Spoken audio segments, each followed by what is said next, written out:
Oh, it's you. Come on in. Welcome to the Scum Bar.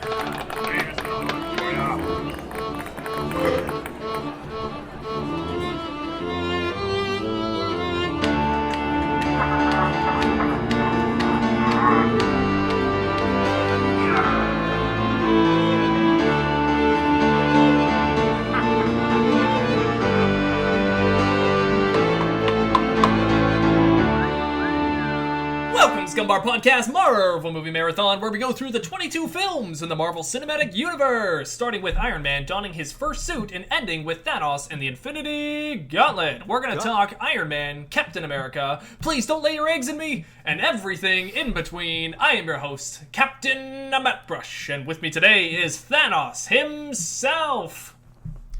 Daughter. Daughter.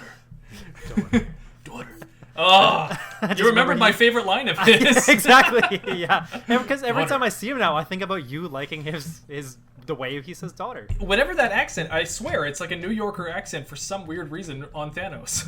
Daughter. Does he say it? Daughter. Actually, he kind of like, what's the, I don't know what the term is, but when it's like a hard T, he says daughter, right? Daughter. It's not like, most people in conversation be like, oh yeah, my daughter. Yeah, D-O-D-D-E-R. My D-A-W-D-D, yeah, exactly. He's almost got like a soft W after the first D too. Daughter. Which is that's the New Yorker accent. New Yorker. Daughter.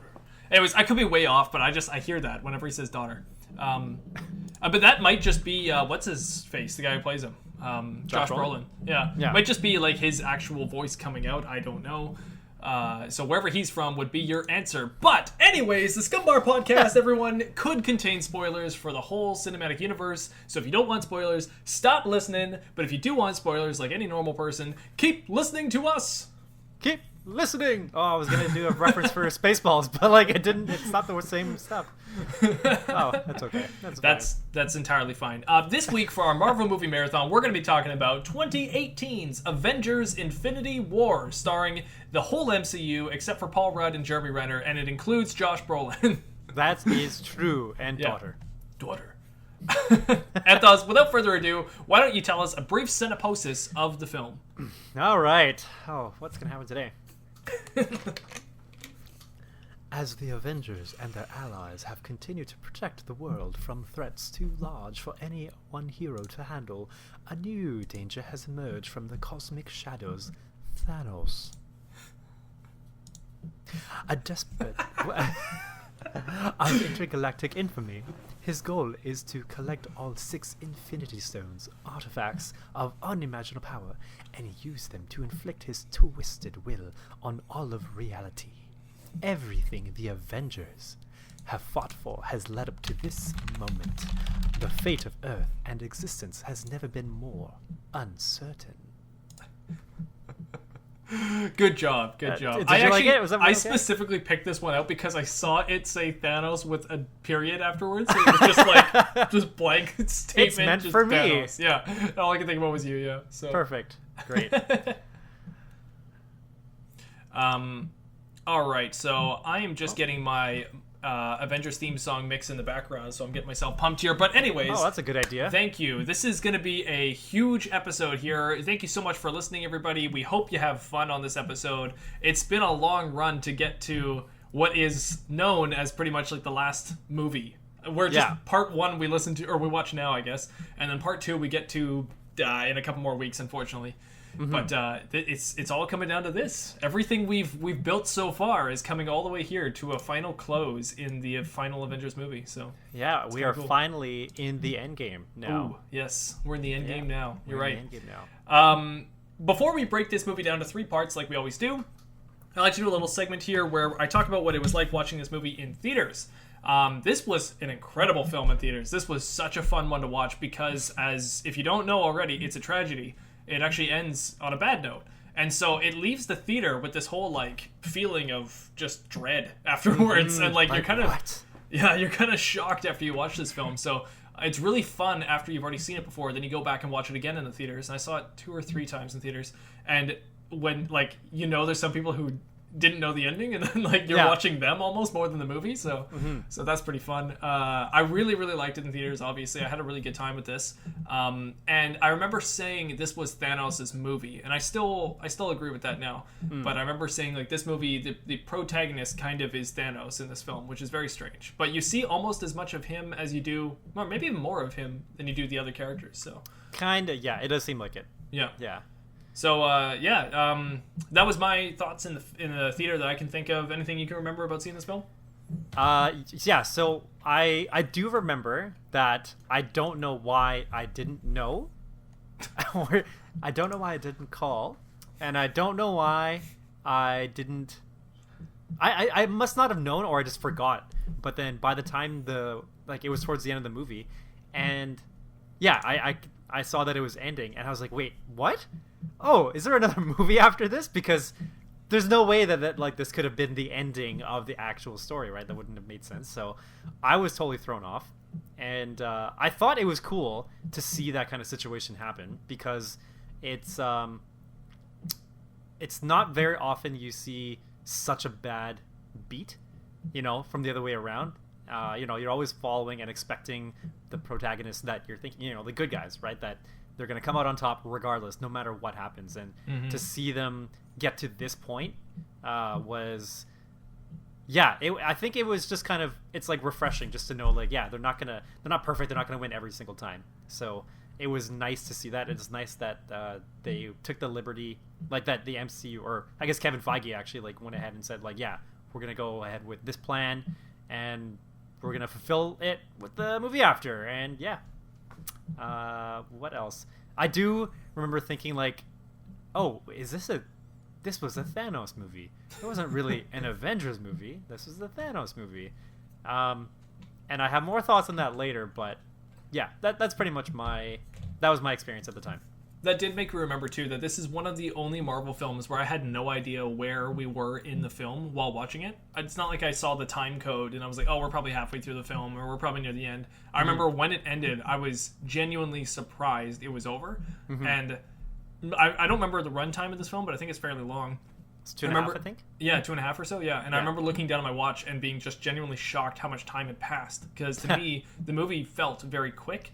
Yeah. And it just went right by, because it almost was like a bunch of action scenes mixed with a bunch of scenes you really wanted to see. Like it was, I don't know, it was a really, really good payoff for such a long wait for something like this. So I think that just made it go by really quickly. That being said, this time watching it now, I didn't have the same feeling. I definitely felt the length of the film this time watching it, but it's only because you know what's going to happen. So it's like I felt like, oh, okay, we're probably only halfway through the film now, and I looked down at my watch and said, okay, yeah, we are. Okay. But yeah, so it didn't have it as much this time around. I think I don't know why. Maybe it's because I didn't actually watch this one more than once in the theaters, but I'm sure I watched it a couple times afterwards, just on like at home on the TV or something. And but this time watching it, it's probably the most I've actually liked it. So it could just be the fact that I'm watching it for the sake of, I'm taking notes, I'm trying to picture or figure out things that I like highlights I want to talk about, or things that I noticed that I didn't notice before. Right. So I'm paying attention to it differently. So I liked it the most this time out of all the times I've watched it, but I still have the same overall feeling about Thanos that I was telling you that I had before. It just doesn't. I think now I see where it happens, and it's not like it's not throughout the whole movie, but it's just like certain aspects of it. But okay. Yeah. Well, let's get into it. Let's start with our Act 1. We're going to break it down to 3 acts, and here we go. 3 acts. Act 1, I wasn't actually, I gotta admit, I don't think I was all that creative with my act titles here. My first one I just called Unexpected Disaster. Nice.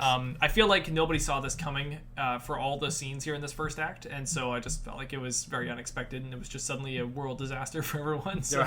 Yeah. I called mine We're All Gonna Die, and that was thanks to Ned. But, we're all gonna die. Yeah, like he best says line with of the smile. whole movie. Yeah, I know. Yeah. He's like, good point. He's just smiling as he runs down the bus. Yeah, that is. I laughed very, very hard at that moment. That was good. It was a good moment. Yeah, like the one line he has in the whole movie, and that's what he's got. Yeah, he did it well. Good. Good Makes job. me Good like job, Ned Ned more. Yeah. All right. Well, we got a scene here. I'll play Peter Parker. You play Tony Stark. Okay. All right. Hey, man. What's up, Mr. Stark? Kid, where'd you come from? Field trip. What is this guy's problem, Mr. Stark? He's from space. He came here to steal a necklace from a wizard. And that's it. Yep. Yeah, it's kind of hard to find quotes in this film because, as you know, every scene has like 16 people in it, so it's, That's really that's difficult. true. That's true. Yeah. So a lot of the quotes, it's tough because I'm just trying to find whatever is a back and forth. So Yeah.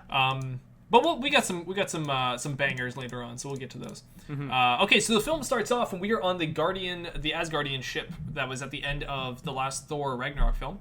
Yeah. And it's being attacked by Thanos, or Thanos' ship. It's kind of got that Star Wars A New Hope kind of vibe to it. There's one ship kind of taking down the other ship and boarding it immediately. That is kind of like that, yeah. Yeah. We have Thanos who's kind of interrogating Thor, kind of looking for the... he's got... Sorry, he has the Space Stone and... I'm sorry, he's got the Power Stone. He's trying to get the Space Stone from them. Yeah, right? exactly. Yes. Yeah. The Power Stone is that purple one for the first Guardians movie.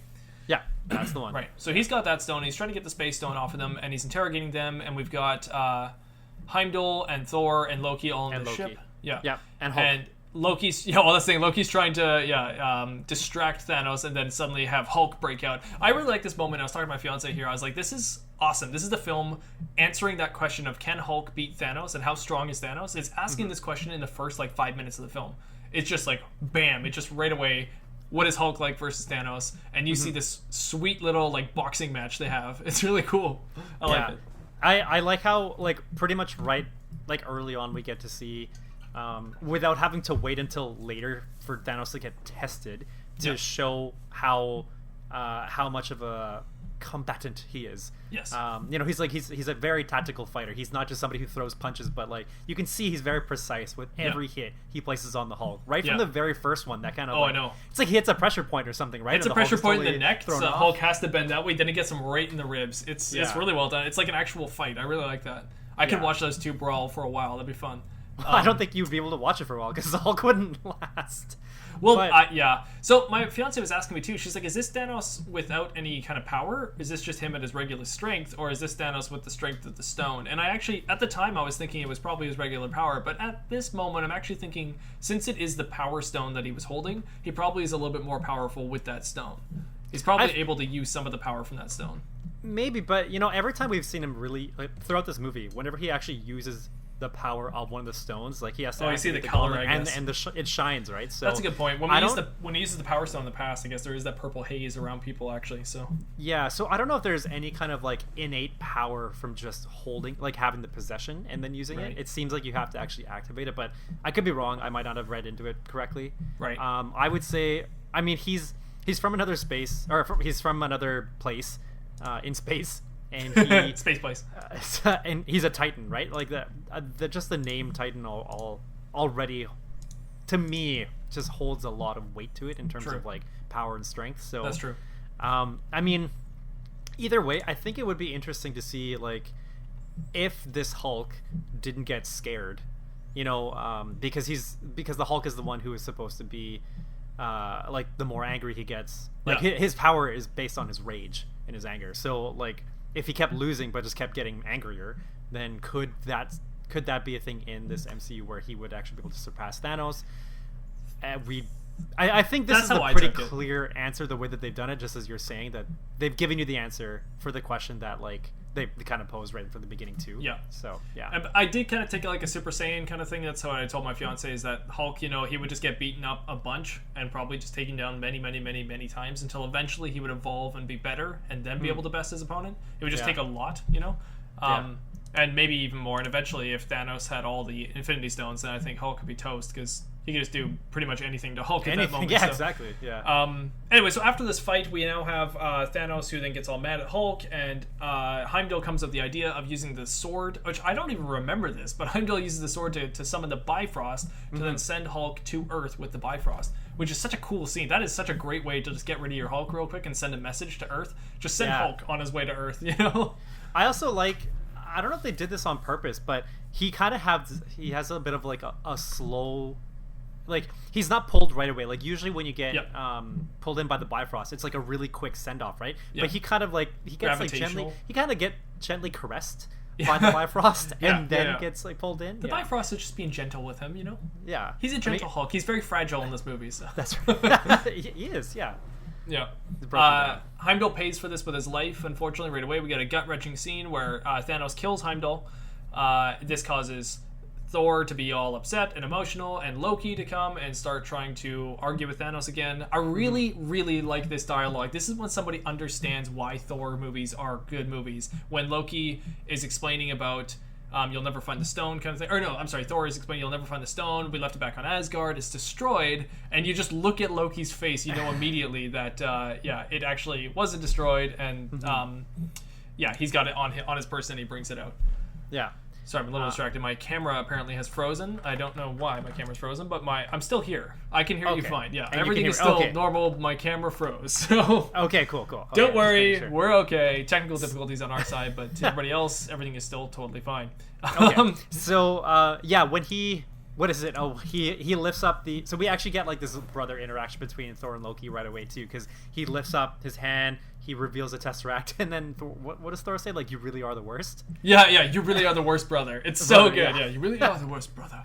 Yeah. If there's one thing that I really appreciate about this movie, it's that when we get each of the characters, we still get some semblance of what we like about them from the previous movies.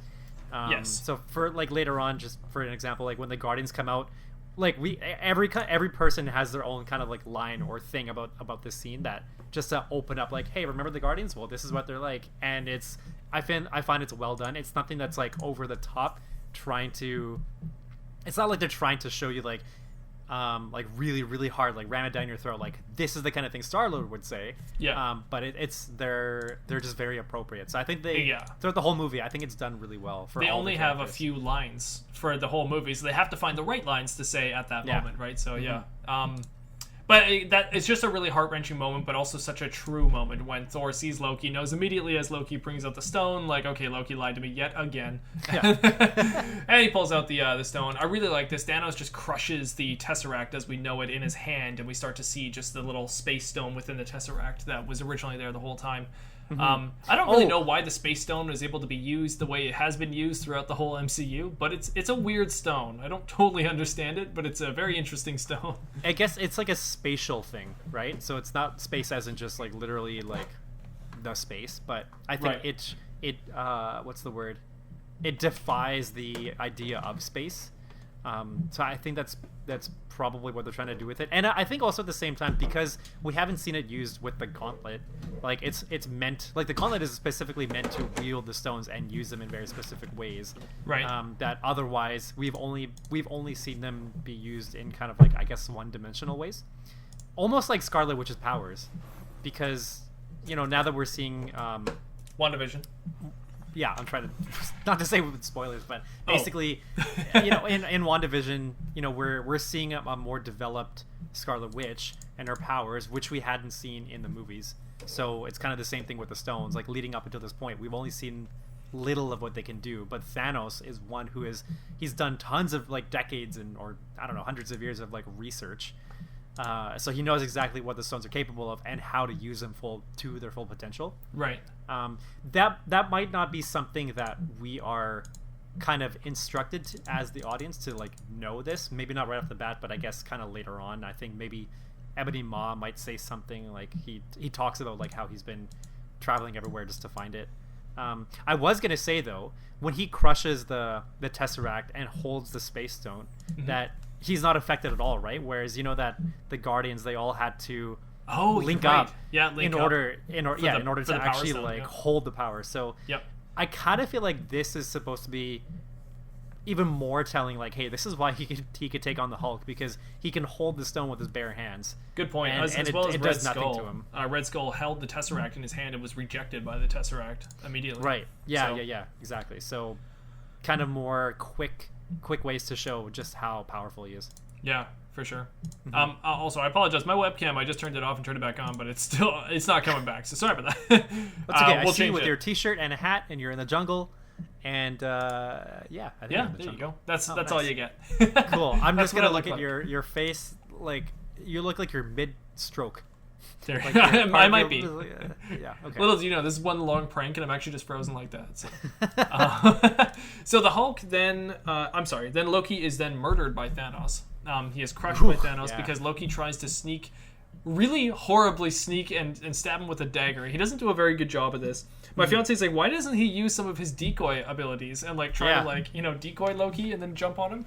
Yeah. But whatever. He fails at trying to assassinate Thanos, and in doing so, he gets murdered by Thanos. And then the whole ship gets destroyed, and Thor is left just kind of like floating in space with the rest of the dead Asgardians. It just, it's pretty horrible. What an opening just to have that all happen too. Yeah, exactly. This is like the Finding Nemo intro, right? This is just like the worst thing to ever happen in your movie happens at the very beginning of the movie. So Thanos is finding Nemo. He's just getting a bunch of Nemos and putting it on his glove. Exactly. Yeah. Cool. So we now are on Earth, and Hulk is crashing into the New York Sanctum, the inner sanctum sept of Doctor Strange and Wong. And they're talking about like food or something. It sounds like they're about to go to Subway or just get a sandwich. Yeah, I think so. Hulk crashes in. He pretty much says Thanos is coming. You know, we need to warn everyone. He's here, kind of thing. And he's freaking out. I really like the urgency to this. Like, this movie gives you no time to take a break. It's just kind of like, we're going now. That's true. You know? Yeah. And right from the moment he crashes down, he's like, Thanos is coming, and instantly Doctor Strange has to act. And it's just a good sense of urgency that keeps up throughout the whole film. I swear it doesn't stop. Actually, you know what? I was just thinking. So in this moment, and we hear this, or we see this a little bit later on too, but there are a few moments, I feel like maybe once in each act, where there's just like kind of dead silence, and it's just before the arrival of Thanos. Right. And I almost kind of feel like it's supposed to just bring the whole environment and like just slow everything down, because Thanos, like, as a character, he's not a very frantic, impatient kind of character, right? He's very patient. Yeah. He's been waiting a long time, and he's not making any mistakes doing anything. So I kind of like how there's always this slowdown just before his arrival. Yeah. Because it kind of just prompts everybody just to get into this new kind of like state of mind, which they have to be to face somebody that's so different from and so much more powerful than they've previously faced. So it's a cool little. It could just be me overthinking it, but it makes me really get into like this like build up into what is going to happen in the scene. You really feel like at any moment he can show up, because he has, and he does. Yeah, so he's got the space really on. He can go anywhere he wants now. Pretty much. Yeah. After Hulk crashes into the Sanctum, we now have Doctor Strange interrupting Tony and Pepper, who are talking about kids and some kind of dream that Tony's having, which is about funny. Morgan. Yeah, because it actually is, as we know, a real premonition that's going to come true for Tony for the future. But it's they're talking about it at this moment and saying that he kind of wants kids because he's seen a kid in his dream, and it's just something that he thinks is going to happen. And as we know, Tony's dreams actually do have a bit of a premonition kind of quality to them. We've seen this in Age of Ultron, where he kind of had a premonition of the Avengers and how they could die and break down based on the choices Tony has made throughout these whole films. So it's actually kind of fitting that we now here are at the end of all things, and we're still seeing some of this Tony's regret on his original actions in New York. This is exactly what Strange has come to tell him, is that Thanos is here. Banner then comes and reunites with Tony as well and mentions this is Thanos, this is the threat that sent New York originally, the aliens that were coming down with Loki. And so Loki, Yeah, so Tony's, like, in a matter of seconds, Tony's pretty much facing his biggest fears. This is everything that created Ultron in the first place. This is all the fears that created all those suits in Iron Man 3. This is all of his fears coming crashing down right in this moment, and he's acting immediately. So he's saying, who is this guy? Why can't we just take him now? Let's try to stop this. He's just happy that he has this moment beforehand to understand that they have some time. So yeah, they're going to try to do something about it. Yeah. And then Hulk can't Hulk. Yeah, it's very strange. I don't really get this. I do like this scene. I love how there's a ship coming down. It's very reminiscent of real world terrorist attacks that have happened. It's kind of 9/11-y, how they're running from the Sanctum and there's all these people running away from this big disaster in the middle of the city. Yeah.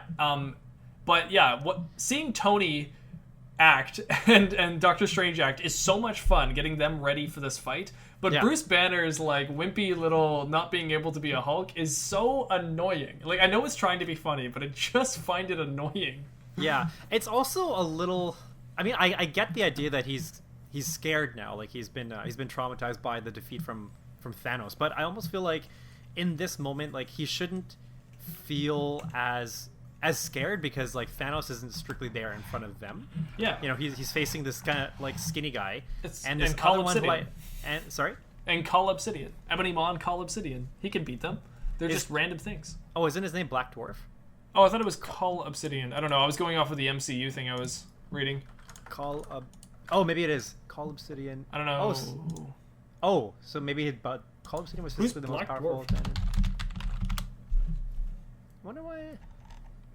Oh, Black Dwarf is also a character. It looks like it's the same thing. If you go to Marvel.com, well, the search results says Black Dwarf in brackets Call Obsidian. So I guess Black Dwarf is the name of the thing, but also Call I have no idea. No idea why. Maybe But- one's his made-up name. You know, like there's Peter Parker, and then there's we're using our made-up names. Spider-Man. Yeah. I'm Call Okay, Obsidian. well I'll go Black Dwarf now on then. I had wrote Call Obsidian, but I'll go Black Dwarf. Okay, yeah, it doesn't matter. I'll get Yeah. it. But anyway, I almost feel like at the sight of him, I feel like Hulk would be Want to fight? Like would want to show off. Like That's no, his I'm whole bigger than this personality guy. as Hulk is like Yeah. strength excites him. He wants to fight more strength. It gets him rageful and like wanting to fight. I don't know. Mm-hmm. It's a thing, but yeah, now he's all like scared and wimpy, and it's like that's not Hulk. That's Banner, not Hulk. Like it doesn't make sense. Yeah, and to me, it's just kind of weird that he is feeling like that outside of all the times that he's with Thanos. But I guess that's the whole point of the it's PTSD basically, right? So Yeah, I guess so. It's a different kind of Hulk than what I'm expecting, I guess. Yeah. But still. yeah, So yeah, at that moment we now have this giant ship that's in the sky that is coming down to Earth, and so Tony and Doctor Strange and Wong and Hulk are all going to fight the impending threat. I really like how Strange does this weird little like spell on the ship to like stop the ship, and it's like it's hard to tell like what it did, but it actually does stop the ship from moving. So I guess it kind of pauses it there in the air, and Tony looks at him, and it's. I don't know if this is a look of like he's impressed or of a look of like that's all you've got. Like it's really funny, but I think Tony's impressed that he can actually like cast spells from his hands, and then it's kind of like okay, this guy's on our side. Like I think Tony's actually impressed and happy that this guy's good and with them. yeah. I think he is because I think he's getting the like impeding danger. What's it called? Impediment, What's the word? impeding doom, Impending. Yes, impending. Thank you. impending. Sorry. Yeah, so he gets it. Like usually Tony's not the kind of one to cower, right? Yes. But I think he's getting the feel of it. Yeah. I also like how it seems like it's like they match them up, like specifically Tony and Doctor Strange, just to pit the goatees next to each other. Oh, I 'Cause know. then later I know. later on, you also get to see like when Thor and Cap are together, they've got like the thicker goatees, Yeah. the thicker beards. So it's like they're just like putting these two together, and then what else happens? Wait, does Star-Lord also have a goatee? He does. He Yeah, has a goatee in Star-Lord's this also one. got the goatee. I know. There's a lot with the same kind of facial hair. So there's like the skinny goatee crew, and then there's like the disheveled goatee crew, and anyway, yeah. Yeah. While this is happening, Peter Parker happens to be on a school bus, as you mentioned earlier, with Ned, and Ned is causing a distraction. We're all gonna die! We're all gonna die. Meanwhile, Stan Lee is driving the bus, talking about the crazy kids, and haven't they ever seen a spaceship before? Yeah. And Peter is on his way out the window of the bus and off to the spaceship. Mm-hmm. Then there's the big fight scene where we've got, I guess, Black Dwarf and what's the other guy's name? Something Maw? Ebony Maw. Ebony Maw fighting. I actually like this battle between Ebony Maw and Doctor Strange. It reminds me a lot of Voldemort and Dumbledore in the Order of the Phoenix movie. Oh, when they're in the Ministry. Right? Ministry of Magic battle. Yeah, Yeah, you know how like yeah. Voldemort does that thing? He sends all those spikes over.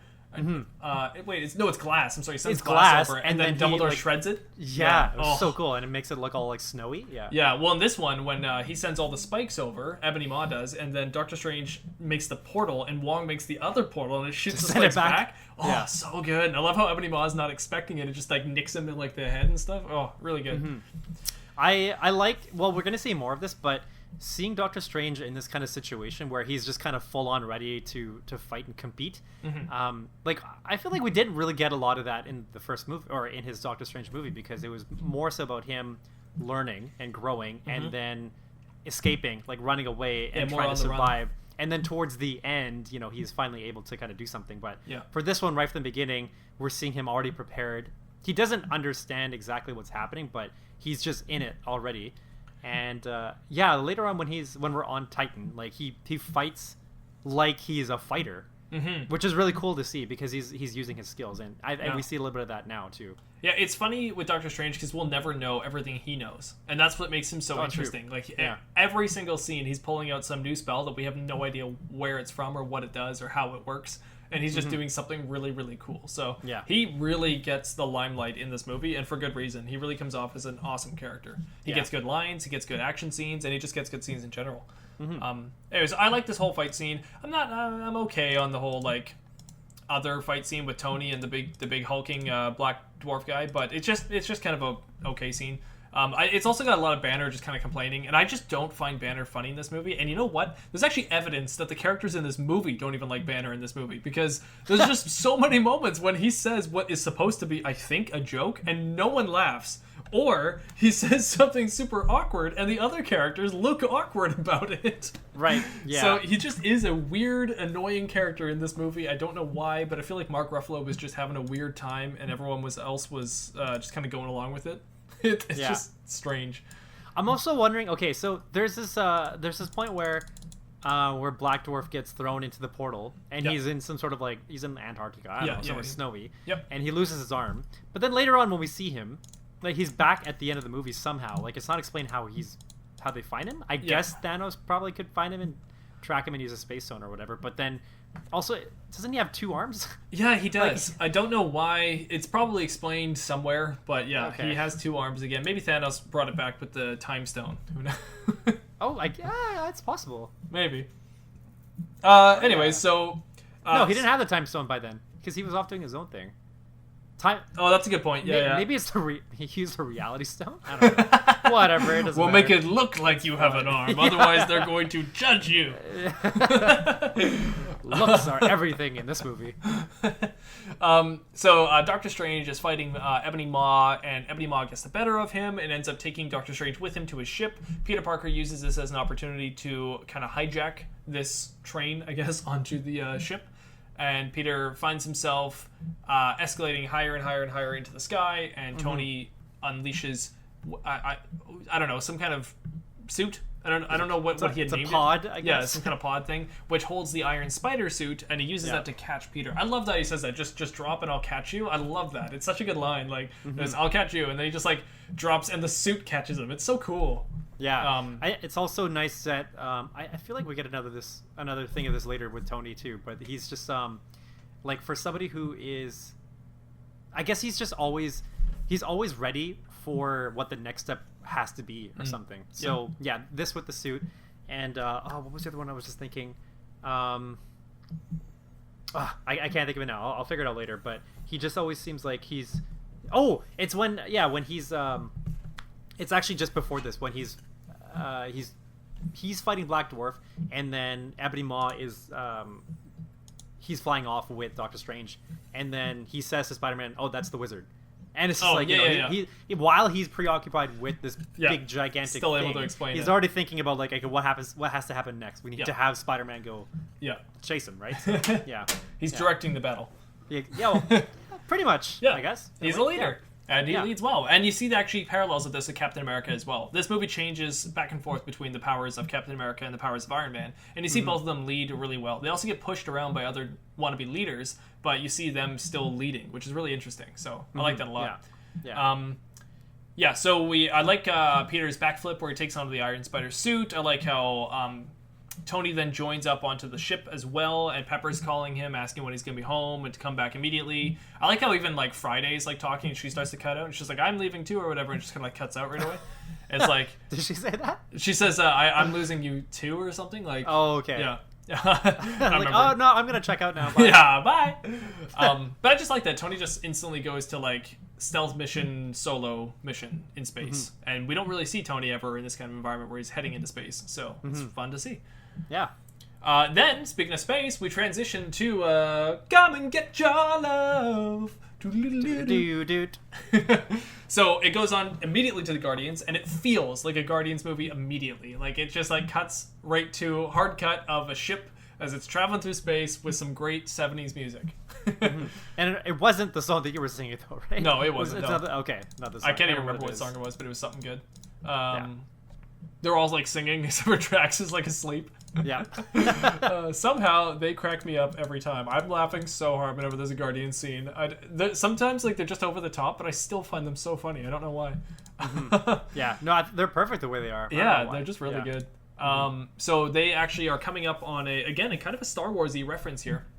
They're coming up on what they think is going to be a planet. They're going to go and help, but it actually ends up.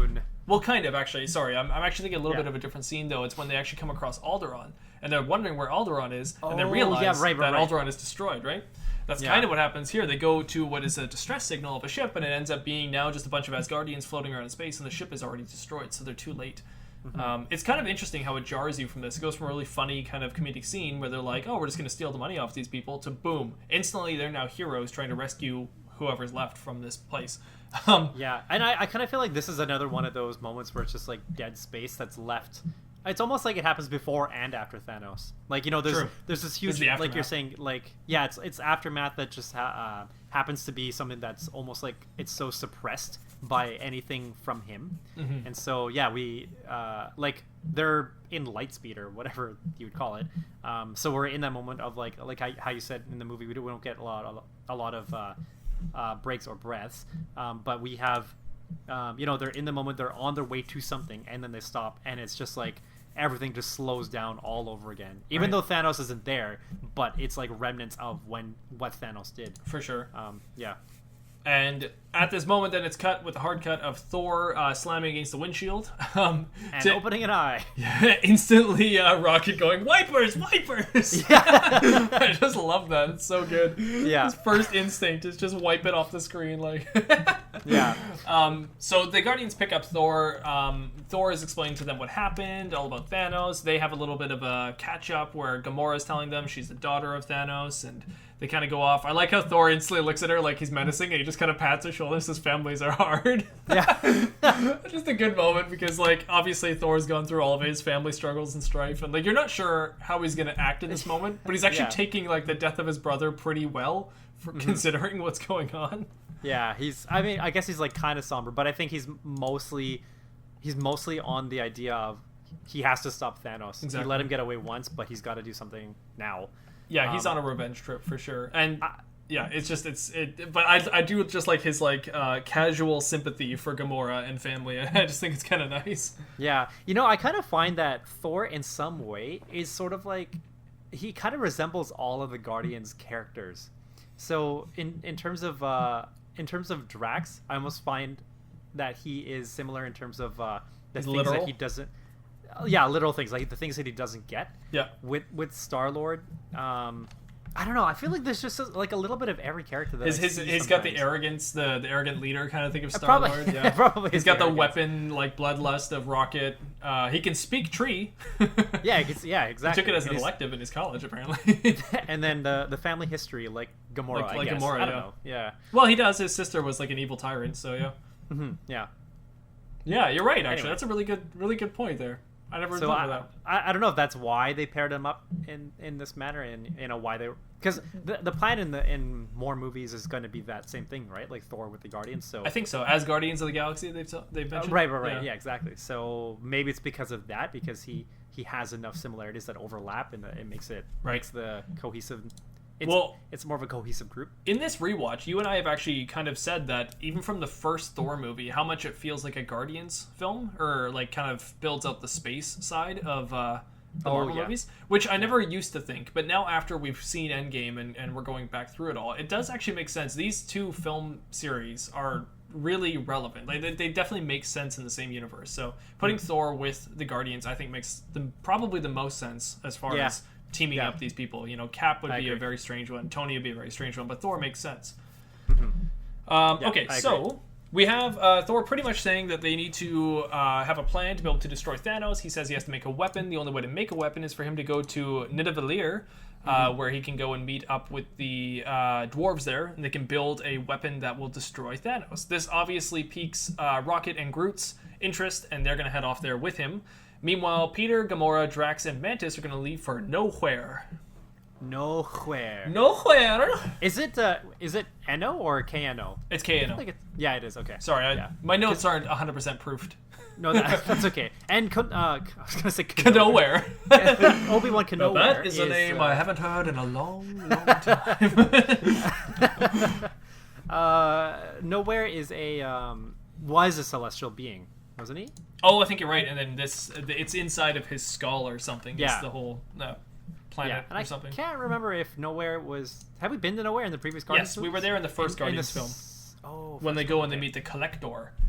Right. Collector. Tiban. After this is happening, we immediately go to Scotland for a second, just to hang out in Scotland.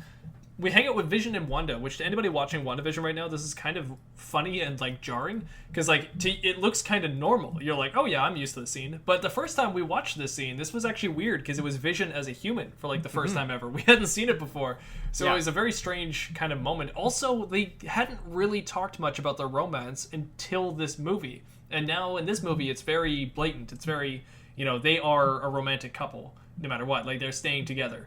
Last we saw was Civil War, where Vision was kind of holding Wanda hostage, and Wanda eventually had to fight Vision to be able to go off and do what she wanted to do.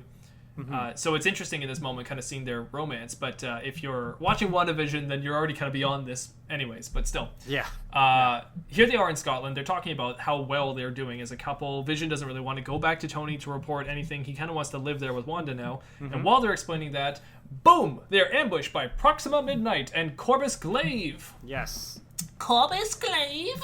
With a glaive. With a glaive. I was looking up all the names, and I was like, he's holding a glaive, so that's why his name is Glaive? And it's threat level Midnight, which is why it's Proxima Midnight.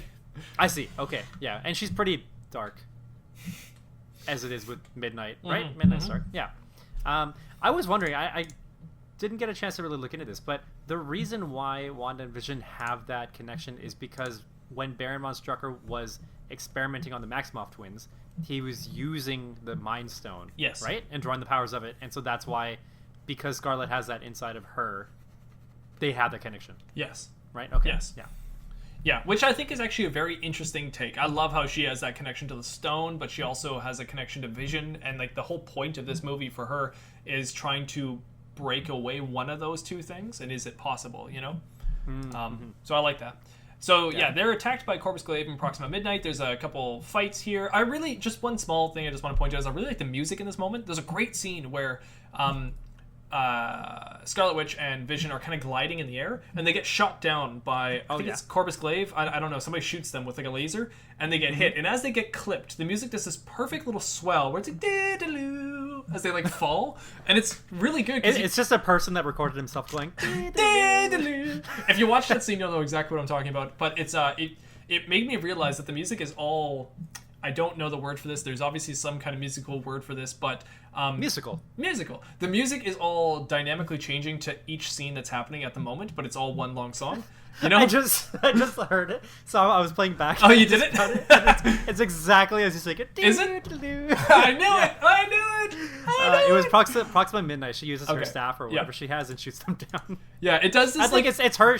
Proxima is actually going and that's how she commands her That's staff. the sound of the weapon, actually. It's kind of like like the Green Ranger from the Power Rangers. Like he has to play his saber or his dagger. Right. He has to play a certain melody for it to do certain things, like bring out his dragon sword. Right. So she has to sing certain melodies for be able to play her staff to shoot beams. Yeah. I think that's probably what it is. Yeah. Yeah. But I noticed it when I was watching, and I thought it was really good. Not just that one little moment, but that's where I started noticing it and paying attention. So it's really well done. Obviously, here we have a really nice introduction to Captain America. I love how the first time they show him, it's a silhouette. Yes! It's such a perfect silhouette. And you're just like, boom, you know who it is immediately. It's Captain America. And then when it cuts into him, you start to realize, oh, he's not Captain America that I know. He's like a rebellious, darker kind of version of Captain America. Dark America. He's got a beard. He's got like a black suit on, pretty much. But I love it. It's the silhouette first, and we go, oh, Captain America, and then it like fades into the reality of what Captain America is these days, and it's kind of interesting.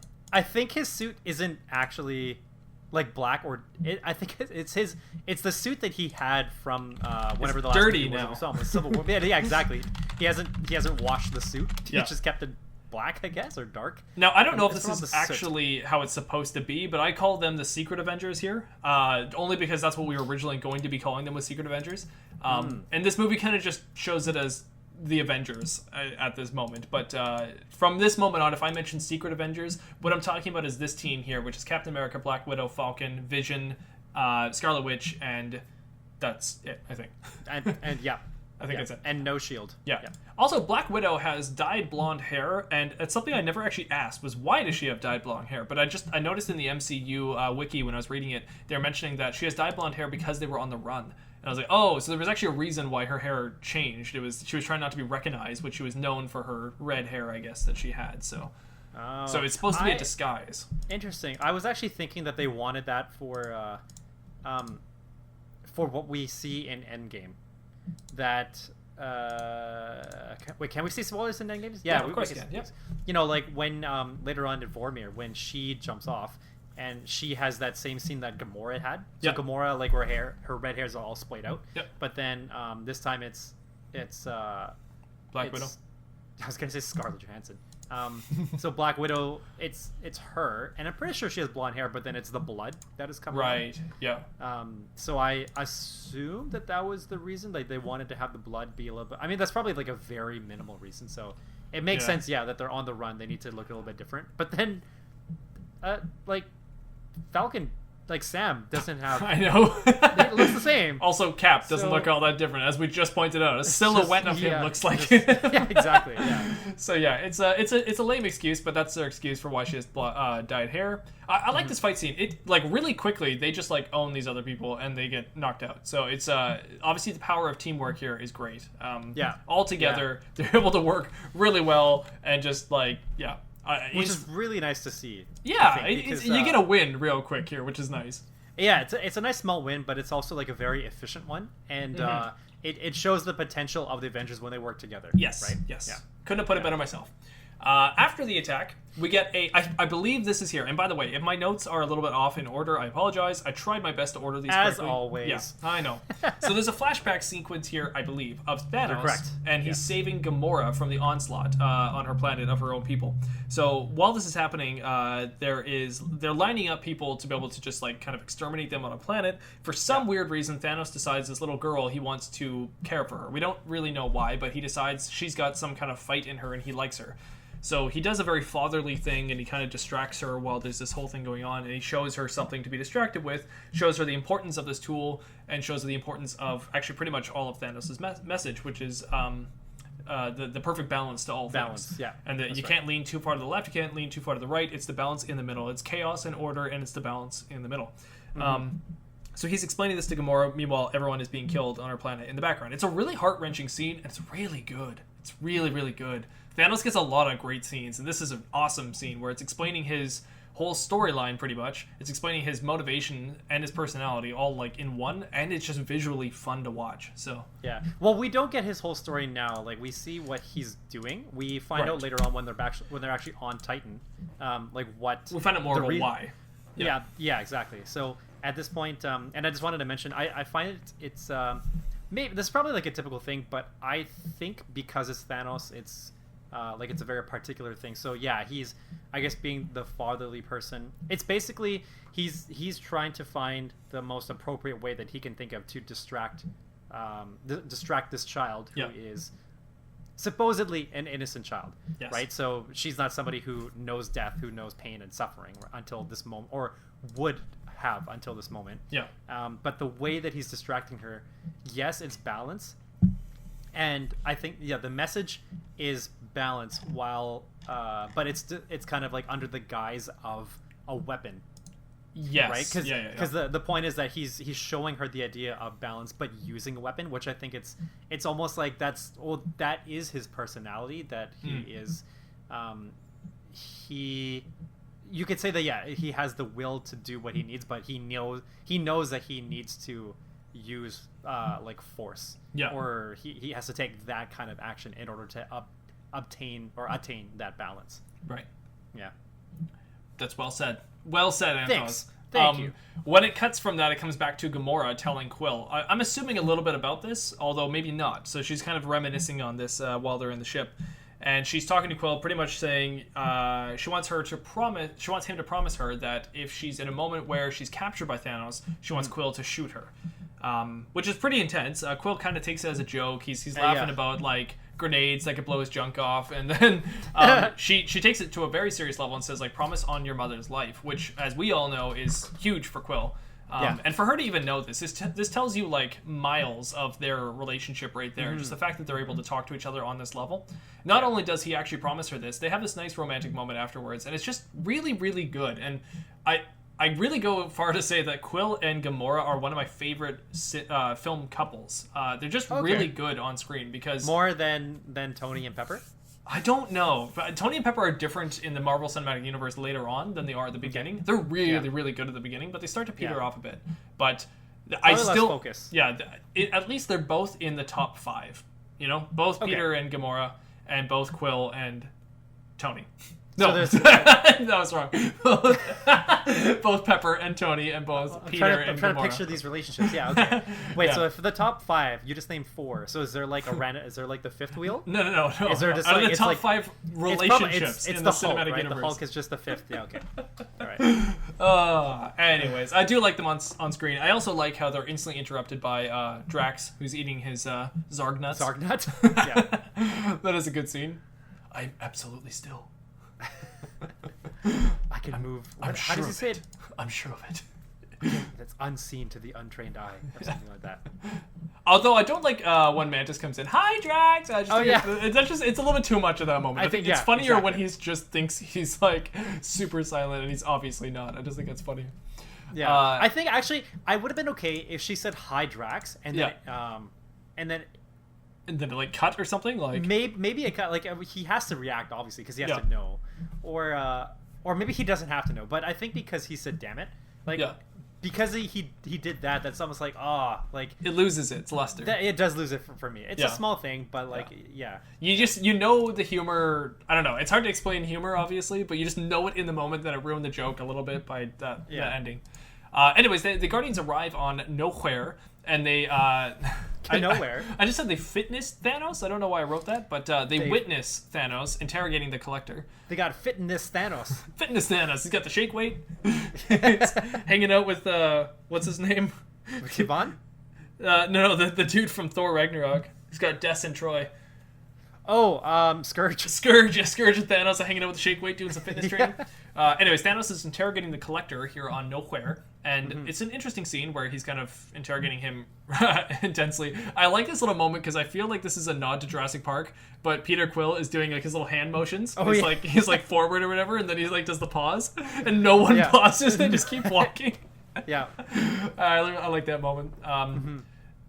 Interesting little thing here where we start to realize Gamora pretty much just runs in to go and take on Thanos, and she comes off like a badass. She like slices him, does a little stab, seems like he's dead. He kind of falls down. Whoa! And I love how she starts crying like immediately after she's done it. This is like Stockholm syndrome to a T. It's like she's just destroyed her captor, and she's so overwhelmed by emotion she doesn't know how to take it. That this is actually a father figure in her life, and she can't even understand an emotion and just starts crying. And I love that that moment when he's just like, is that remorse or whatever? And just like, you just hear his voice and you're like, holy smokes, he's alive. And when the reality just goes away, even the Collector, like in the reality, is just waving at them. It's so like, it's fun. It's creepy, but it's like, it's very creepy. Yeah, that's right. It reminds me of like It almost. It's like comedically creepy at the same time. It's like somewhere in the middle. Yeah. And it's weird how he can, I guess he can set up that stage so well because he's already inside their heads. Yeah. Like it's obviously Gamora he knows the most, but he's done enough research to know, I guess, everybody else to some extent, right? Yeah. Or at least, I mean, later on we find out that he knows Stark really well.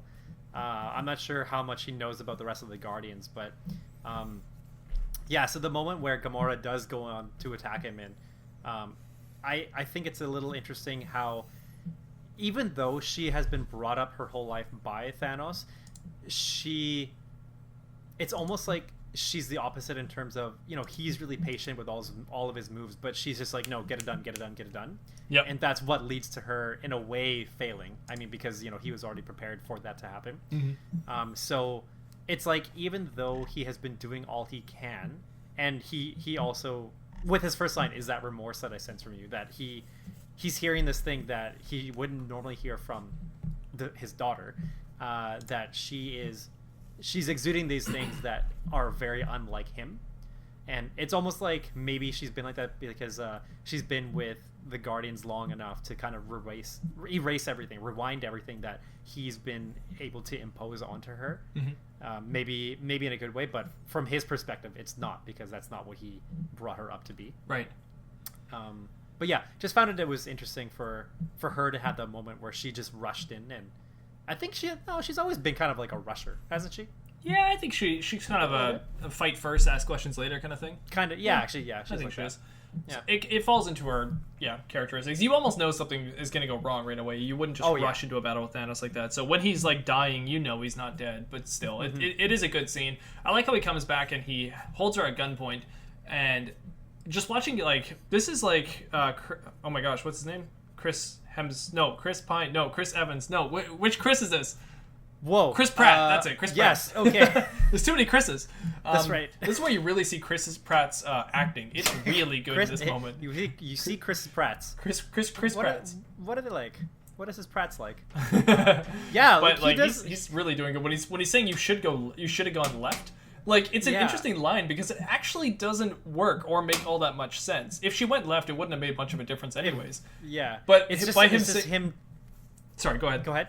Well, yeah, it's just him trying to deal with the fact that, like, they're in the situation, like, what could they do other than, like, blame what led up to it? Yeah, this one, like, minuscule thing that actually doesn't work at all. It's his powerlessness. He has zero power, and he's talking about the last moment when he did have power was right at that moment when he was saying go left. And, let her go, Grimace. Yeah, exactly. It's just his acting is so good, and when he's all the way down to when she's like, "You promised, you have to shoot me," kind of thing, and then he just starts like yelling as he's like got the trigger ready and pulls the trigger. It's so good, even though he doesn't shoot her. You just feel like he shot her. It's so well done, and then the bubbles come out. That's right, and I'm actually like, I think in the movie I was so uncertain of like, is he gonna really do it, or is something else going to happen to break that moment, or is he just gonna? Is Thanos just going to be like, oh, you should have listened to her, and then just, space and go out? Yeah. But no, and then he actually has to say, like, I like him, and then leaves. I love that, too. That is such a good line where it's just like, I like him, and then they leave. Like, I don't know. It makes you like Thanos more, too, because obviously us as the audience, we like him, too. How many times has a villain been like, oh, I like that protagonist? But he does, because he's not... Right. He's a totally different style of villain. He's like one of the Avengers, just gone wrong in a weird way. He's like... It's fun to have him around. I think, and he can also kind of read the situation too when she tells him like, "You promised to kill me." Yeah. And they're waiting, and then he even says something like, "Oh, you asked too much of him." Like, yeah. He gets it. He even like drags her closer to the gun just to make it easier on him too. Yeah, and tries to force him like, do it. Yeah. Right. Yeah. Oh, it's good. That is actually where I ended my Act 1. Now, I don't really know where the acts finish in this movie, so I ended it there after he takes away Gamora. Actually, I did too. Yeah. Wow. Oh, that's lucky. I do want to say though, and I was thinking about this when I was in the Act 3, that I kind of feel like because of the two movies, that the 3 acts actually takes place over the course of 2 movies. It could be. So I was almost picturing like Act 1 and Act 2 of this movie are actually Act 1 of both movies. I could see that, yeah. And honestly, I was searching up film theory beforehand, and it seems like people can't agree on the 3-act structure for this movie at all. Because some people say, for one, that it's 5 acts. Other people say that it's 3 acts, but the first act ends right when Hulk gets sent to Earth. I was like, whoa, what? Oh, wait, what? Yeah, so they were like, the first act is incredibly short, and then the second act is most of the film, and then it goes to the third act at the end. I was like, holy smokes. Like, so it's really bizarre how this film runs, which is why we're a little bit off on our acts. But apparently we're not, but still. Okay. Well, I guess it's all subjective. Yeah. It's, whatever the Russo brothers say are the acts, that's probably the acts. what it is. Yeah. But, yeah. Okay, so just before we do that, I want to end our video call here and redo it, because I think that'll fix my video. Okay. All right. Bye. Bye. Hello. Hello. Hello. Hello. Welcome yeah, the back. issue was not with my webcam. It was apparently with my browser. Facebook. Imagine that. Okay. Oh, okay. Folks, don't use Firefox. It will be the death of you. Ooh, blasphemy. No, I'm kidding. Yeah, I know. I actually will continue to use Firefox, so it's fine. Anyway, so moving on into Act 2 here. I named my Act 2 The Recovery Attempt. Because it feels like they got sucker punched and now they're attempting to recover. I like how you said after Thanos steals Gamora. Not he doesn't kidnap. He steals her. He steals her away like Bowser does to Princess Peach. She's yeah. I called mine. Why is Gamora? My fiance and I laughed so hard at that moment. It's better. Why is Gamora? It's so good. It's probably like the best line of the whole movie. Yeah. I think so. It has to be. And I was taking note. I think the only question not asked is when is Gamora. That's true. Yeah. Who? What? Right? Because later on, so yeah, in the beginning it's where's Gamora? Yeah. What's Gamora? And then oh no, wait, did we? Maybe we don't get how's Gamora. Why is Gamora? Or who is Gamora? I don't think we actually get a who is Gamora. No, yeah, the first three questions sorry, are where's Gamora, who is Gamora? Oh no, sorry, maybe you're right. I think it's what is Gamora. Yeah, it's what is Where Gamora. is Gamora? So we don't get, what we is don't Gamora? Get who is I'll do Gamora. you one better. Why is Gamora? I think that's all we get. I feel Where, like, what, and why, but we don't get who or when. Might actually be called who is Gamora. I think, yeah. That's like anyway. a Jeopardy answer. Who was Gamora? Yeah. That's right. Okay, so anyways, let's get into the scene here. Why don't you play Thanos? I'll play Gamora. Okay. Okay. I was a child when he took me. I saved you. No, we were happy on my home planet. You were going to bed hungry, scrounging for scraps. Your planet was on the brink of collapse. I'm the one who stopped that. You know what's happened since then? The children born have known nothing but full bellies and clear skies. It's a paradise. Because you murdered half the planet. A small price to pay for salvation. You're insane. Little one, it's a simple calculus. This universe is finite. Its resources, finite. If life is left unchecked, life will cease to exist. It needs correcting. You don't know that. I'm the only one who knows that. At least, I'm the only one with the will to act on it. I like that. Because again, regardless of if you agree with Thanos or not, he agrees with himself. And he thinks that he's the only one who can do this, who has the ambition enough to do this. And that is the mark of any person in the world who becomes like a huge billionaire success, is the person who is like, I'm the only one who has the strength to be able to do this kind of thing, so I will start Facebook and do it. Yeah. I will start right. I will start Tesla, or I will start like SpaceX, and I will make sure it happens, you know? Like, it's the same kind of drive that hits those personality types, and it just happens to be a bad idea from Thanos, but it's driving him, so we can relate to some of those moments from Thanos. We just can't relate to the end game of Thanos. Yeah, and he's just got like absolute conviction, right? And he's got the patience to pull it all off. So I think that's what he's got going for him. Yeah. Thanos for president. So we start off with General Ross yelling at Rhodey. Pretty much. Ross is back. Yeah, Ross is back again. Get.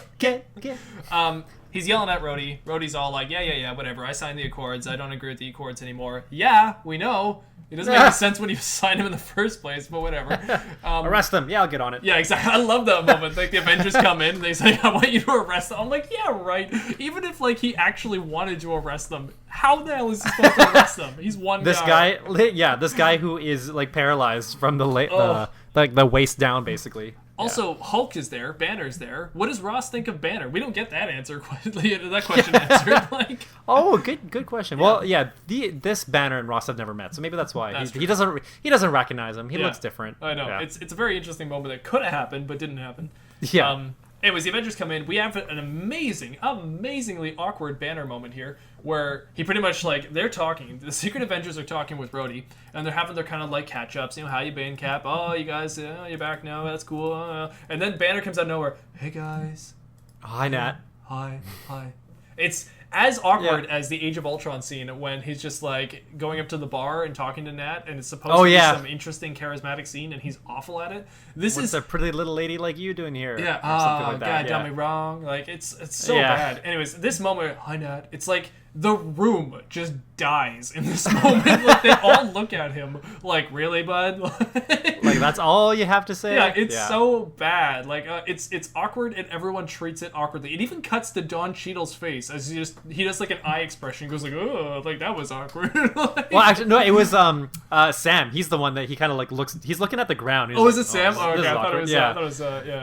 Okay. Anyway, so it's just a funny, stupid moment. I was like, I can't believe this. The only notable thing about this scene, really, is that Scott Ant-Man is not available. He's on house arrest. And Hawkeye can't make it because he cares about his family too dang much to care about Thanos. Yeah. Which both those excuses don't make any sense when the universe is going to be destroyed, but whatever. Also, this is where you get the awesome Steve Rogers line of, I know a guy. Oh, yeah. Right. It's just, what a weird, like, they all decide that the Mind Stone needs to be destroyed. It needs to be removed from Vision. They kind of understand this. Instead of, like, Steve saying, like, oh, I was in Wakanda, and there was this king, and his sister is, like, this amazing tech genius, and she could probably do what we're talking about right now. He just goes, I know a guy. It's just...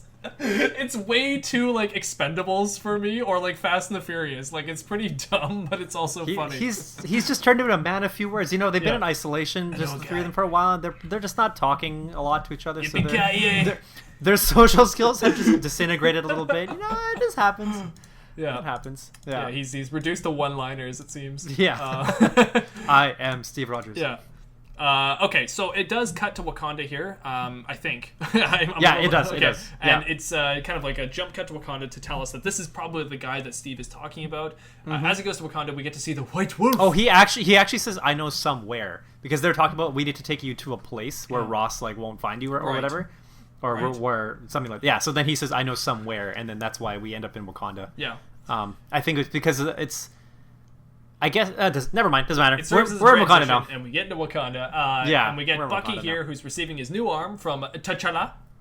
His new arm looks like a Black Panther kind of arm. It's kind of interesting. I like it. Yeah, it looks really cool. I like it. Yeah, me too. It works well. It's pretty sweet. I think the only thing missing from maybe Wakanda in general from this movie would be the other guns. Ross. Oh, yes, guns would be good. No, kidding.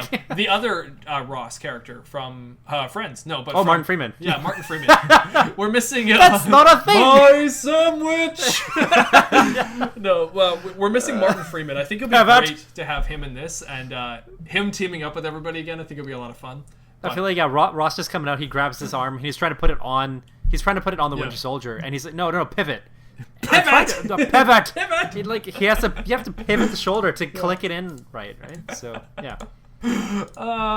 Anyways, so yeah, Bucky receives a new arm. Meanwhile, Stark and Peter are on Ebony Maw's ship. Ebony Maw is torturing. Ebony and Ivory. Something together in Black Order. Thanos' ship. So Stephen Strange is being tortured by Ebony. And as he's being tortured, Tony is talking with Stephen Strange's cloak. I don't remember what it's called. It's got a name. Oh, shoot. The cloak of... Arathia. No. The Cape of... Cape of Arathia. Is it actually? No, Arathia? I have no idea. I'm just making that up. So Peter's talking with the cloak, and then instantly, Stark's talking to the cloak, and then Peter comes down, and he goes, like, speaking of loyalty, or whatever. Like, Cloak of Levitation. Cloak of Levitation, okay. So the three of them kind of devise a plan based on a movie that Peter watched, a really old movie called Aliens. Yep. I gotta rewatch it. I need to rewatch every single movie every time he references something. Yeah, I know. Yeah. So a fun fact about me, I haven't seen any of the Aliens movies except for Prometheus. I don't know how that's happened, but I've still never seen Aliens. So at some point we need to watch Aliens. Yeah, well, that'll be part of our Scamarathons. There you go. Nice. I like Scamarathons. Coining that phrase now. Yeah. Hashtag Scamarathon. It's happening. Right. So they use their new plan to attack Ebony Maw, and they use this idea, I guess, from Aliens, where they shoot a hole in the wall, and it makes Ebony Maw go flying out the hole. It almost... Spoiler alert. Yeah. For those who are going to watch Aliens. I guess so, yeah. It almost doesn't work. Like, it's really close to not working. Like, they almost lose Doctor Strange really quickly, and in doing so, losing the Time Stone, which would just be awful. Only because Peter has these arms on his suit that he wasn't even aware of the fact that he had, they were able to get Stephen Strange back into the ship, and then Tony Stark was able to close off the hole with some, I don't know, freezing stuff. What was I gonna say about this? Oh, I kind of feel like I wish we had a little bit more of Ebony Maw. Me too. He was a good character. He's a good character. I think Donald Gleason does a good job of selling the character, right? Yeah. And it's too bad that we lose out on him, because I like him the most out of all the Black Order characters. Me too. The other ones, like, I just feel like they're more like pawns than Ebony Maw. Yeah, he's like a I find right-hand Ebony man. Maw exactly like he's able to do so much more. So the fact that we lose out on him, like, it makes me think so like a lot less of the Black Order. He reminds me of the Mouth of Sauron from the Lord of the Rings series. He's like the one who is like speaking for Thanos, you know?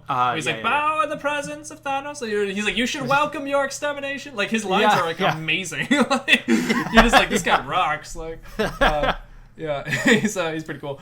So Stephen Strange and Tony Stark, they start arguing about plans of what they should do. Stephen Strange is like, we have to go back to Earth immediately and hide the stone. And Tony's pretty much like, I don't know. I kind of want to go to Titan with the stone and take it head on because that's not what he's expecting. I don't really understand Tony's plan here totally, but he wants to fight Thanos head on to get him, I guess he wants to fight him off Earth, so that Earth doesn't get destroyed, obviously. Yeah, but he also thinks it'll be like a sucker punch, like a surprise attack on Thanos, which honestly it almost works. So, they argue about that, and then we don't really get to see what happens after that because it moves on to what's next? Thanos torturing Nebula. Okay, so Thanos and Gamora and Nebula scene where Thanos is torturing Nebula in front of Gamora, and he's trying to get Gamora to tell him where the Soul Stone is. This is harking back to what you were talking about, where Thanos is telling Gamora all the traits that he has put into her. The reasons why Gamora is the Gamora that we know and love is actually because of Thanos, which is interesting. So the reason why you like Gamora is because everything she learned from her horrible father. Yeah, I think this is also the scene where she says like everything she learned from him are the things that she hates about herself. Exactly. Right? Yes.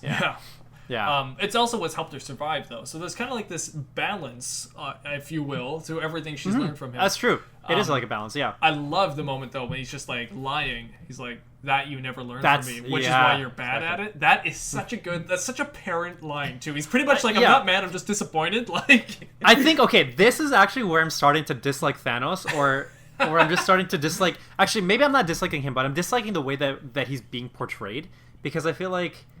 like now he's more of a father, like the annoying parent, as he is he's being shown off less as a caring parent to me, as a sympathizing parent, and more of just like my way or the highway parent, which for me that's a hard kind of parent to connect to on screen. And this is the beginning of why Act 2 is why I dislike this movie. Act 1 and 3 for me great, but Act 2 like all of his, I think it's just all of his interactions with Gamora. It's like, I guess I might as well go into it now, but you know, in the beginning when we go to the flashback, so he picks up Gamora, and that's kind of like the beginning of their relationship, right? And he's sort of being that father figure, trying to show her these are some important values, and I'm going to instill this into you. And then now later on, after decades and decades, like they're both at this point in their lives where they have to figure out what's the next step for their lives and their destiny, specifically Thanos.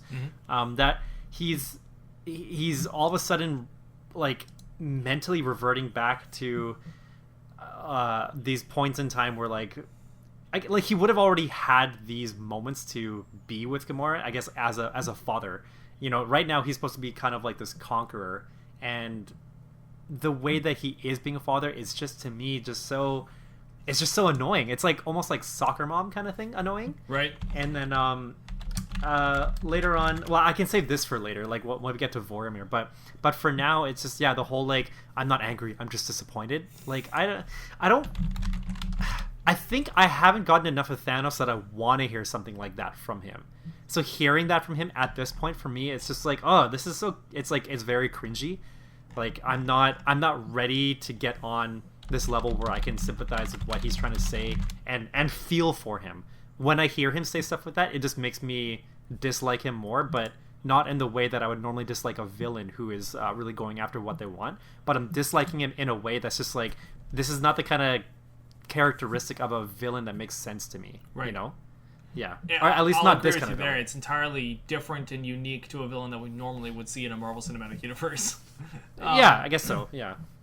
Yeah, it is interesting. How can you be a caring parent? Well, I don't know. That's the struggle. That exactly. That's the struggle he's trying to make, is how is he a caring parent if this is his personality? Yet at the same time, his motivation apparently is because of how caring he is. Right? He's not ironically saying, "I care about the universe so much, I'm trying to save half of it," or save the whole thing by destroying half of it. he legit actually does care about that. Like, he's not saying it ironically. He actually apparently does care about the universe this much, and it's just his backwards thinking, or at least his process of, if we destroy half, we can save the many, is what's fueling all this. I will say that I like that this is the depth that they've given this character, like Thanos. Yeah, because, at least it's not just like, destroy the galaxy because I want to be overpowerful, Exactly. right? Like, he actually doesn't care about power all that much. He doesn't want to be a ruling king in any way. Yeah, because he wants to sit back afterwards and just chill out and then do nothing. And He wants just, to. yeah, What does he say? He wants be on to a sit farm. back and relax on a content universe. Like, he wants to sit back, watch a sunset. I can't remember how it's something along those lines of like of a content universe or something like that. It's like he wants everyone to not necessarily be happy with his decision, but understand his decision and move on from it. Like, it's so weird. I think he says contempt. I think this is, and while I finally rest and watch the sunrise on a grateful universe. Grateful universe. That's grateful. it. Yeah. He doesn't want to be praised. He doesn't want to be like bowed down to or anything like that. He just wants the universe to be grateful that this happened so they can live for more years. Like, it's very interesting. Yeah, but it's, I can't remember. I don't know what the word is, but like, for him to impose the idea that what he's doing, the universe will be grateful to him. I guess, like, to me, that's almost like going back to the typical supervillain who says like, "Oh, everybody will be happy once I do this for them," even though that's not what they are asking. You know, that kind of thing. Yeah, there's a difference between everybody be happy and everybody and everybody will worship me, though. I guess, right? Yeah, like, true. Yeah. But what I wanted to compare was... Sorry, the other thing is he also doesn't think that people are stupid. He's not calling everyone No. in no way, shape, or form. He actually thinks he just wants everyone to live. Yeah, that's why he wants to kill everybody at random. He wants it's for him to do what he thinks is fair. Yeah. But I wanted to compare it actually to the Marvel, like to the comics, and that the reason why Thanos does it in the comics is because he's trying to impress Death. Like, he's in love with Death. Like, Death is actually a character, and he's trying to do all the things that he can to make Death love him back, and he's trying to... It's like, I think she's basically only reciprocating when he is actually determined. Like, when he has a conviction to do something, that's what she likes about him, from what I remember. And so when he's actually going about doing that stuff, that's when the two, like, that's when their relationship works and whatever. It's actually really interesting because love is such a powerful motivator, right? So I think that would also be a very strong motivation for Thanos. Oh yeah, that's a good point. Yeah, but so I just want to say I do like that they've given this depth to Thanos in the MCU because it's I think it makes more sense, or it's a nicer, it's a different idea just to get that feel from a character who is trying to he's committing genocide, but for the reason other than he wants to just kill or he wants to conquer, right? So yeah, that's good. So meanwhile, he's torturing Gamora. Gamora eventually reveals to him that it's on Vormir, which it's impossible to say Vormir without it sounding like Boromir from Lord of the Rings. I hear Boromir every single time, even though I know they're saying Vormir, but I hear Boromir. Yeah. It is a gift. Yeah, one does not simply get the Soul Stone. Meanwhile, we actually get Elrond coming up pretty soon, anyways. But still, yeah. Later on, we actually have Thor, Rocket, and Groot meeting Eitri, the dwarf, and they convince him that they need to get this star up and running again so that they can get the Forge running. It's funny because actually going back to Norse mythology, I wouldn't have an episode where I didn't talk about Norse mythology, but this is the actual dwarf that made Mjolnir. Mjolnir? Meow meow. Meow meow? Meow meow. Yeah, so this is actually one of the dwarves that did it, all the way back to Norse mythology. This is one of them. There's also his brother, I don't remember his name, Petrie maybe? Petrie, Nitri? I don't know. Yes, Petrie, Nitri. The last name Dish. Yeah, so this is one of the dwarves, and then Loki plays a prank on them, which actually ends up making the handle of Thor's hammer too short, which is why it's too short. Oh, that's right. Yeah. And it's really good, so... yeah, I thought it was really cool that we actually get to see the dwarf, and it's played by Peter Dinklage, so we have a Game of Thrones reference all thrown into here. Pretty much playing the same character in this movie. Yeah, he kind of is. He kind of is. And I love how he's just gigantic. Yeah, he's a dwarf, and you go, really? You casted a smaller person to play the dwarf? And then it's like, oh, but they made him huge. Yeah, way too big. Yeah. And so I looked up the character as shown in Marvel Comics, and he's supposed to be 4'7", 4'7". Oh, yeah. So like they went like with a completely different approach, and like But it's I think probably it's not fun. in a galaxy though. Well, maybe it is in the Marvel Cinematic Universe, but I mean, at least in Norse mythology, it's not seen as being like in a galaxy with a dying star kind of thing the way it is here. This is very like Guardians kind of version of Norse mythology. So yeah, but it's fun. It is fun. I really enjoy these scenes. I wish we had a little bit more of it, but it's good. So we have what is the thing he says later when he's talking about you'll eat the full force of the sunlight or something like that, and he's like, if it kills me, and he's like, yes, he said that's what killing you means or something like that. If I die doing it, that's what killing you means. Yes. Anyways, we have Tony Stark, Peter Parker, and Doctor Strange landing the ship, the giant donut, on planet Titan. Donut, yep. I like this scene. It's kind of fun watching them trying to land it. You've got Tony who's directing everybody and what they're doing. Peter who's using his ultimate strength to be able to just instantly move the machine, which is great. So you get to see how strong Peter is. Tony has to use his robotic arm to be able to even do any of this.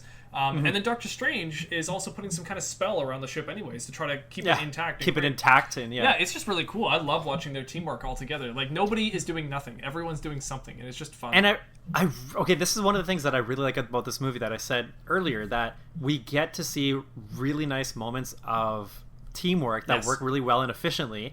And again, with Doctor Strange, I guess it's the combination of both Doctor Strange and Iron Man, that they're both they are both able to figure out what to do in the moment and be efficient, and just like I guess also assign roles and whatnot. So we have this moment when they're flying in, but then also later on afterwards when they're about to fight Thanos with the Guardians, they have the moment where they have everything planned out so well.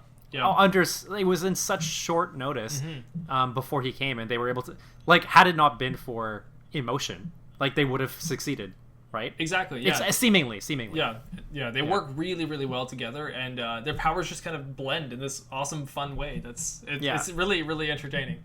Yeah, and it's nice to see when they're not all from the same movies together. They don't normally work together, but we get to see the powers work together. Yeah, exactly. It's cool. So we now actually have the scene where it's the Why is Gamora scene, where the Guardians meet them. I really like it when they're trying to be like, there's some great lines here. Die, blanket of death. Yeah, when it's like, he's like, hold on, let me ask you a question. Which master do you serve? He's like, what master do I serve? What am I supposed to say, Jesus? Jesus?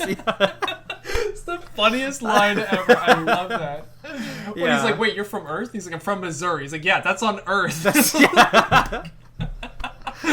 Oh, it's just the best. Like, the dialogue there is so good. Like, I think it's good because it's coming off of like very heated emotions. Yeah, where everybody's just like, go, like, save, like, kill these guys, find out where Gamora, like, kill Thanos, like, all that kind of stuff. And then, like, okay, let's bring it back and just put all that energy into the lions, into the company, and it's great. It works out so well. What am I supposed to say? Jesus. The voice is so good. And then I love when it's actually a little bit sad, but he's like, well, who are you guys? And he's like, we're the Avengers, man. Like, when Peter's like sad about it, he's like, man, we're the Avengers. Like, just such a good little moment. It's funny. So immediately after that, they make a plan to defeat Thanos, and this is what you were talking about, how good their teamwork is, how well they can just sort of get on track. I love how Tony's talking and making the plan, and instantly Drax is yawning, like not paying attention from the beginning. Are you listening yawning? after you said we have to make a plan. Yeah. And then he goes, Mr. Lord, can you get your people in order? He goes, Mr. Lord. He just, like, is flattered, but at the same time, like, he's just, like, sensing some kind of lying there. He's just like, all right, this guy's just whatever. And then Doctor Strange is doing his weird thing. They're like, oh, does he always do that? And he's just instantly looking into his billions of, or millions or whatever, different paths like of the future. Scenarios. Yeah. I find this really interesting. There's only one path of success. Out of all the paths that he's looking at in the future, there's only one that is going to work. I find that very strange. And this is Doctor Strange. This is... I wanted to say earlier, when Peter was like, oh, we're using our made-up names. But Doctor Strange is his human name. Because he... Unless he's just because he's retired. That's the joke, Doctor Strange is his regular name. Peter thinks that it's a fake name. Yeah. Okay. I guess I didn't get that. It's all the way back to... when he goes, it's strange. He goes, Doctor. Oh, that's right. It's strange. Who might have judged? Doctor. Might have judged. Oh, that's so good. Yeah. I'm so thankful that you remember all these lines because like they're so important for the MCU. Honestly, they're really good. So what were we talking about? Doctor Strange just now. Oh, and he saw all the pasts, and for some reason, only one of them succeeds. So I think this is probably one of the most cliche things to happen in all of the MCU. I agree. Right? Yeah. It's a little weird. I think one shot, and if we don't make it, all of Earth is doomed. Yeah, and it's just I guess they need to put all the pressure on. Okay, that's also one thing I was thinking about this movie. This movie is basically just a giant setup for Endgame, right? That's kind of how it is. And sometimes I feel like this movie, maybe it's the dialogues or the way that they're putting together the plot, it almost feels a little rushed. Like I guess this could be one of them where maybe it could have been better if he said, because he only said there was about like 14,000 scenarios that he actually checked. Or no, I think it was like 4 million or something, like 4.2. Oh, that many? Yeah, okay, it was a lot. Sure. Well, then that's even bigger scale, and there's only one that works. I feel like it would have made maybe more sense to say, well, there's like 20 paths, 20 different scenarios that this could work, and so they have to like work their way just to making sure that they're in those 20 scenarios. But then on the way, they're like, there's only 15 left. Exactly, like that would be so much better. Put on the heat and the pressure and all that. Like, yeah, you're like, 15. And then you even have a joke about it. Like somebody does something stupid, then he goes like 14 now or something. Right? Yeah, like, yeah. I mean, like it is also kind of cliche, but I feel like at least there's more opportunity to add some pressure just along the way, and just knowing that with the time going by. Oh yeah, he says 14,605,000 or whatever. Yeah. So which I'm sure must be like a number related to something. Like, is that how many seconds the movies have been running? Maybe. Something. There's like 3,000 is like the minutes. Yeah. But like if you're using the idea of time, like he's the protector of the time stone. Yep. For him to like there's a theme there. If he's saying, well, we have so much time in order to make it work into these like 20 scenarios, and then with each scenario gone that they can't do, like, and time is ticking, then it just adds so much more pressure, like, along the way. I don't know if it's a small thing, but I mean, you and I are both taking it the same way, that like that's really cliche, and it just seems a little bit too on the nose. Also, am I wrong in thinking that the way the movies end was the one he saw? Because I can't remember Endgame all that well, but I remember he looks at Tony and he holds up his finger to say one, as in like that was the Endgame, one. Yeah. But like, is that the one he saw? The way all the events happened, everything the way it happened in Endgame, that's what he saw? That was the one path that worked? Because if it was, their plan right now makes no sense at all. Like, I guess maybe we're just not reading into it well, because so in the end of Infinity War, he knows that he has to keep Tony alive. True. Like, he for sure knows that is part of the one scenario that works, right? I guess so. So I guess maybe he's just not saying that, well, there are actually like 100 scenarios with Tony alive, but there's only one where Tony actually does what he needs to do in Endgame. That could be the thing. Maybe they didn't want to waste time explaining all that, but we're still probably didn't actually even know the ending at that moment. That's also possible. Yeah. Anyway, so they make this plan to go through and try to defeat Thanos. Meanwhile, Thanos and Gamora are on Boromir with the Red Skull escorting them to the top of the mountain. Red Skull is no longer Elrond. Yeah, it is actually played by somebody else. It's like an impressionist or something like that doing the voice, I think. Is it? I thought it's an actual actor. Isn't this a known actor? I think it is an actor. Oh, I don't know if it's a known actor. I just thought it was an actor who like is good at impressions or something like that. They just had to do the voice, and then like CGI'd all the face and all that. Actor. Ross Marquand. Oh, he's Oh, I'm wrong then.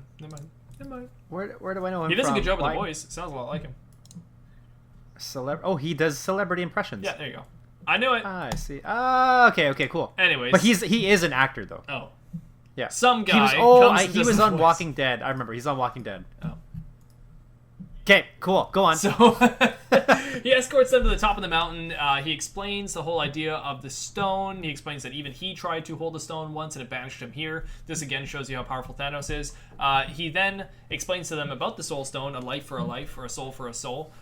This is really interesting. I really like this moment because Thanos starts to cry. And Gamora instantly thinks that he's crying because he can't have what he wants. This is a really good moment where Gamora completely misreads the room. She misreads the whole situation.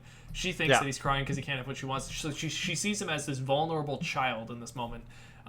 Meanwhile, I love that moment when he's like, the tears are not for him, they're for you. Yeah. Or whatever. Yeah. Or, I don't think he doesn't even just say says they're tears not. are not for him. Yeah. Yeah, they're and not like, for him. it's just That's so good because no when she moon. sees it, she's like, no. And I love it how there's no way that she can even see love in this instant.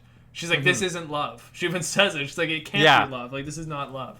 But like to Thanos, and this is what's so important about him as a villain, to him, it is love. To him, what he's doing for all of the world is the only way that it can be saved. Like, he's not doing it from a place of evil. He's doing it from the only place that he understands, where he thinks that this is actually saving everyone. He thinks he's the hero of this story.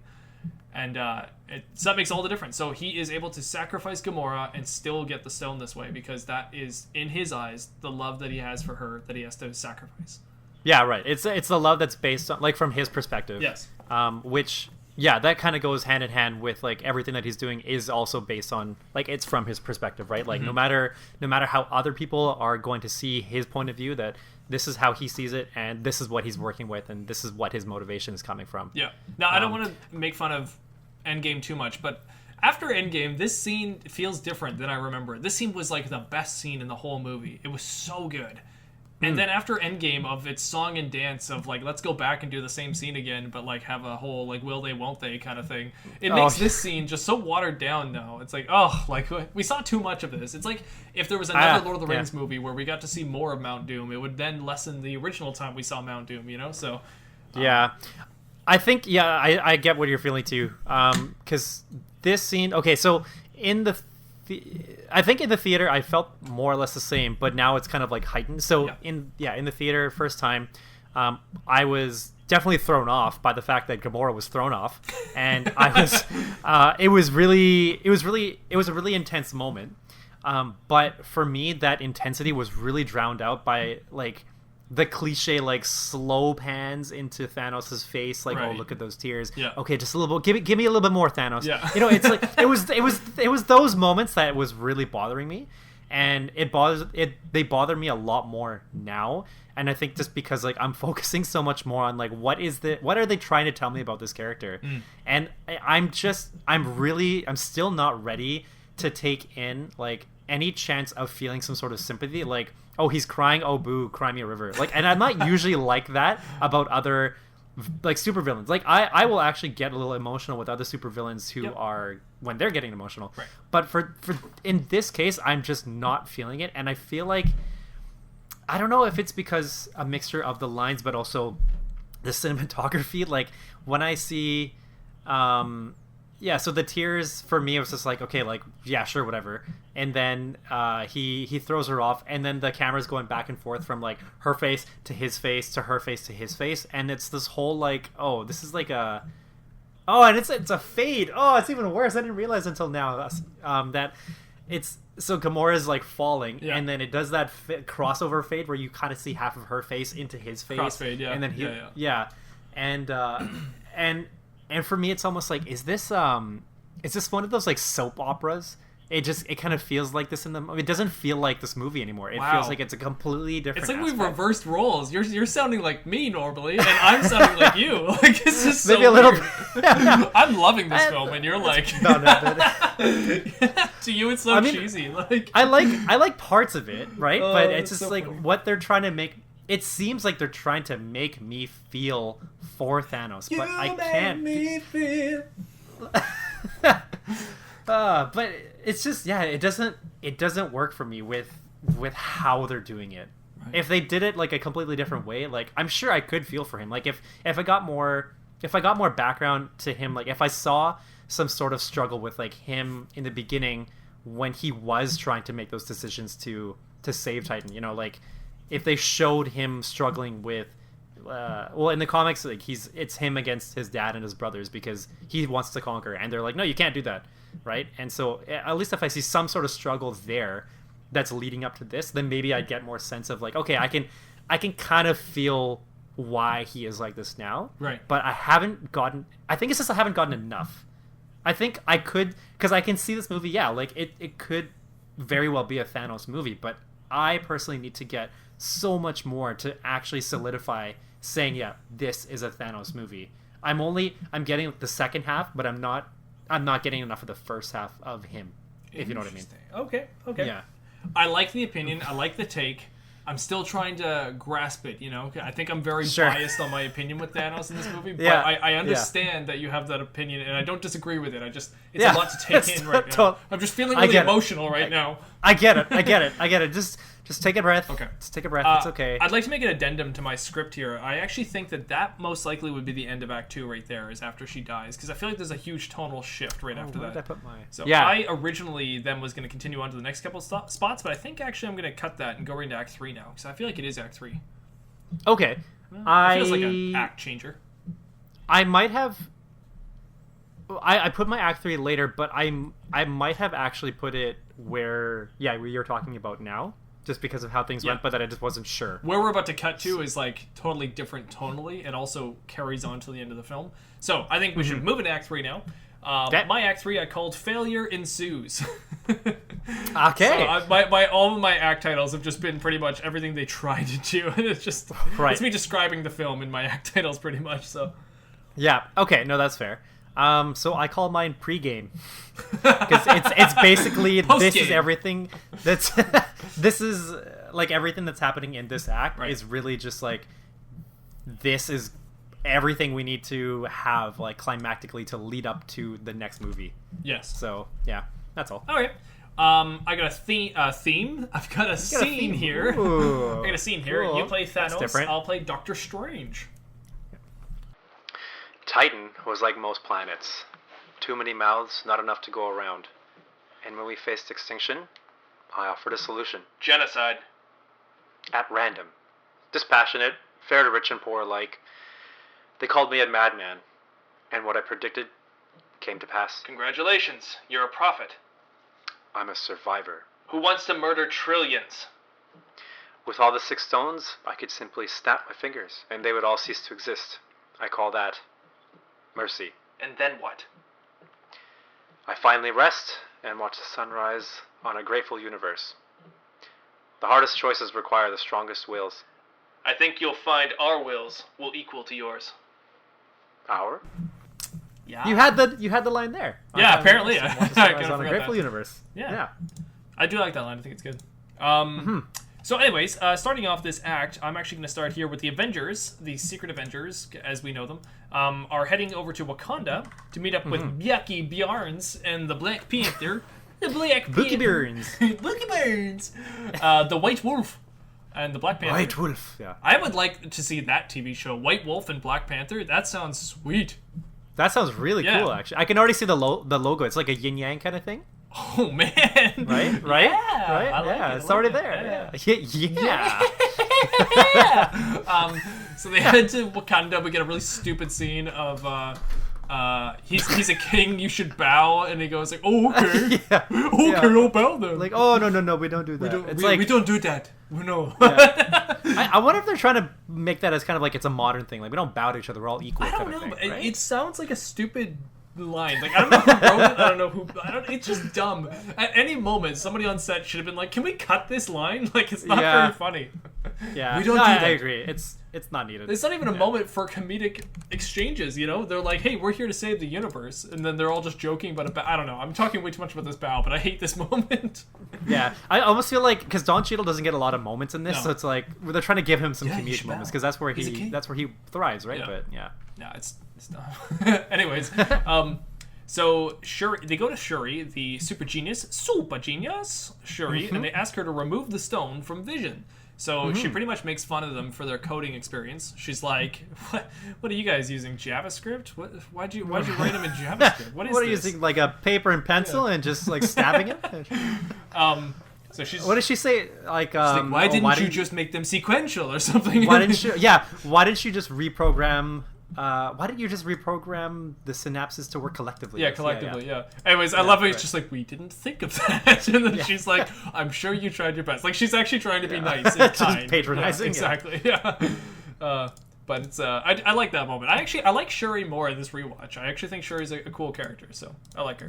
I like that she's I think just she always does a good job, actually. She's a fun character, and she's just like, she's kind of just like that extra layer of, I almost want to say, like, she's the extra characteristic of Wakanda, and not specifically extra character like extra characteristic of like the Wakandan people, but like Wakanda as a whole. Well, she represents you know what the tech side of Wakanda for sure. She represents their genius in tech, I guess. I think she does, but she also I feel like she also represents like a lot of the compassion because she's really grounded. Oh, that's a good point. She's much more grounded than like the Black Panther, right? Because he questions and he'll go to all those others for advice and support, and she's one of them. So vengeance has consumed you. It is consuming them.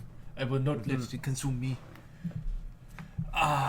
So the enemies arrive at Wakanda. Imagine that. They pretty much just crash land right into the dome. We get a very Phantom Menace Star Wars moment here. Everything is Star Wars today, apparently. But we get like the kind of dome moment where it's like we're in the boo. Yeah. Steady. Anyways,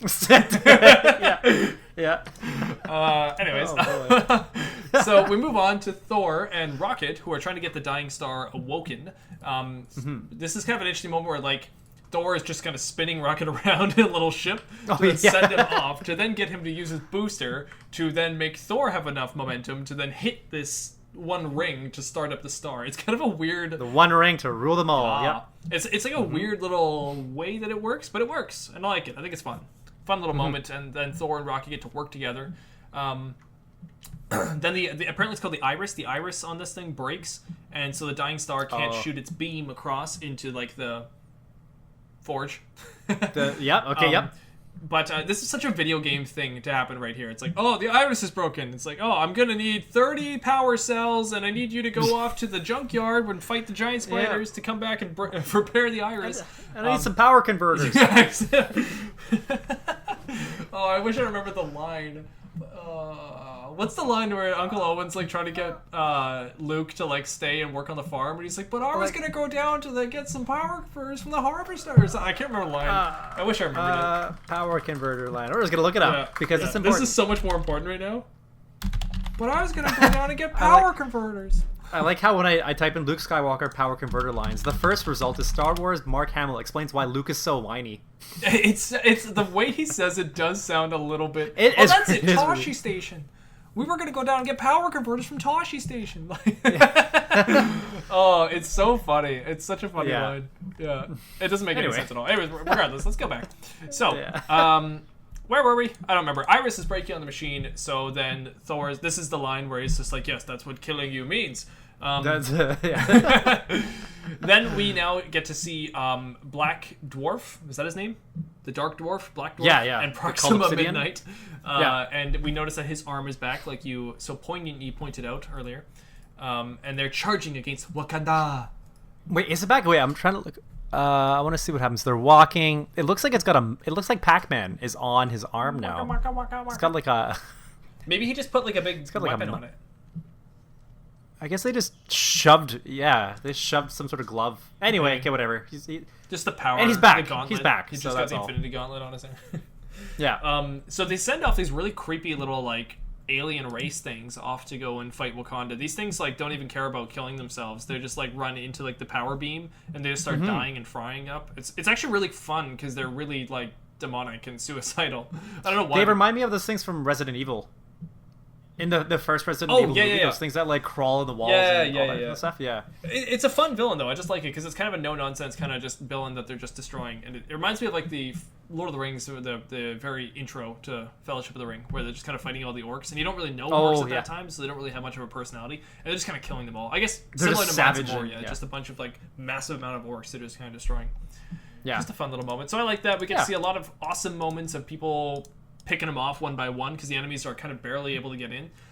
There's some lines here that I don't like, and some lines that are great. I don't like the whole, Sam, you better get out of there, you're gonna get your wings singed. It's like, he starts dropping bombs. What's it, War Machine? As he starts dropping bombs. It's like you're having way too much fun for this moment. Yeah, you know? exactly.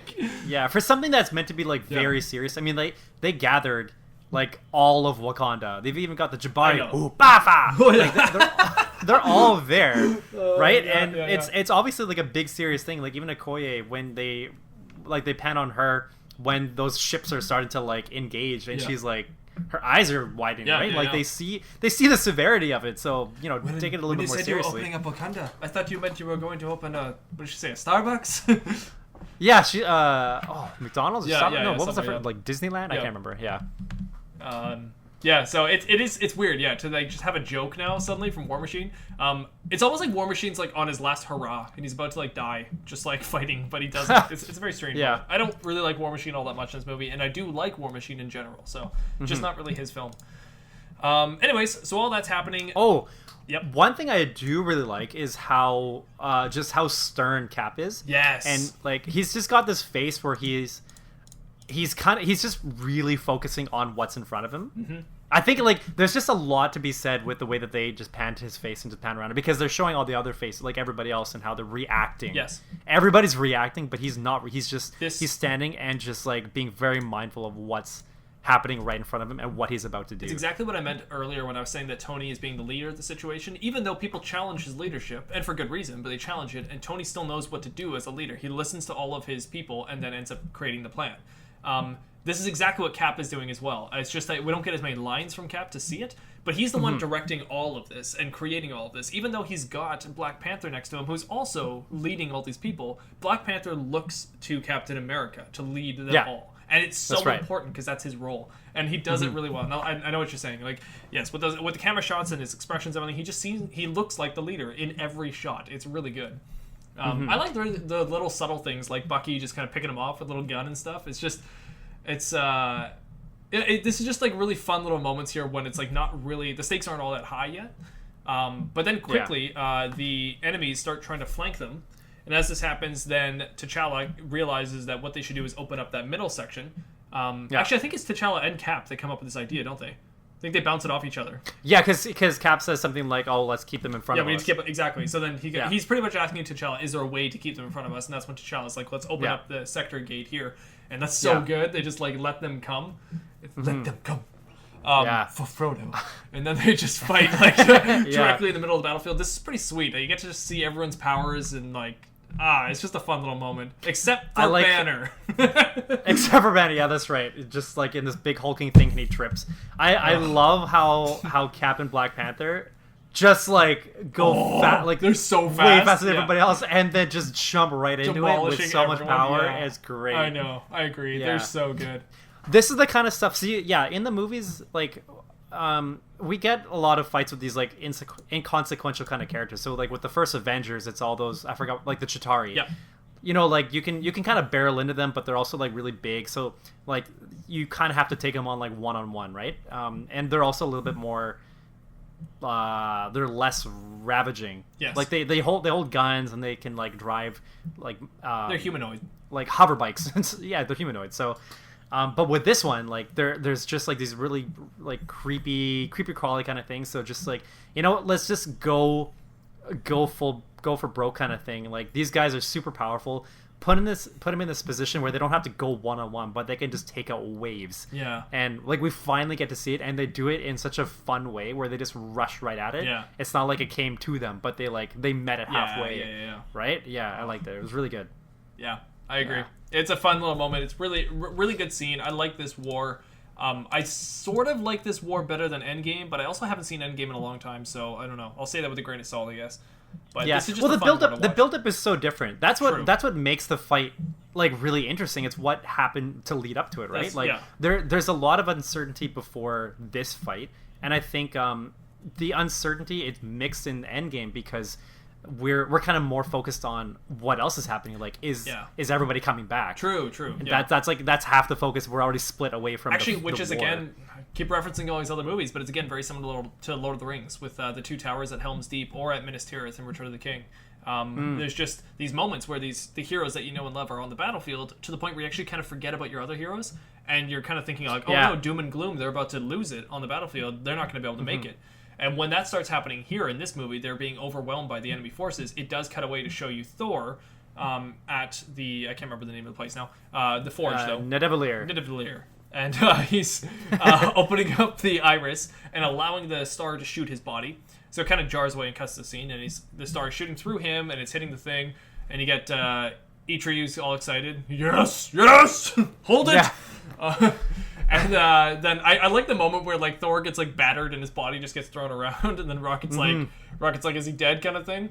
And then Ichi's just like, he needs his hammer. Like, it's so sweet. Yeah, Like, the way he says it kind of reminds me of a lot of things too, like with Gimli. Oh, when he yeah. says like, and my axe. But when like with Atreus, it's like, what does he say? he just says, he he needs needs the He axe. needs the axe. It's He's so just- good. Like, it's so metal at that moment. It's amazing. Yeah. Like, it's kind of He's- like Doom logic. It's so good. He's got this funny, like weird kind of like, there's like extra air Yeah, in his throat yeah. that is aching to get out of his body. Yeah. He just understands the carnal nature of this moment so well. He needs the Exactly. axe. Like, Yeah. And I just love how Groot actually gets a great moment here. I actually totally forgot that Groot was the savior of this moment. He uses his arm. And he just Yeah. cuts off his arm to become the handle to Stormbreaker.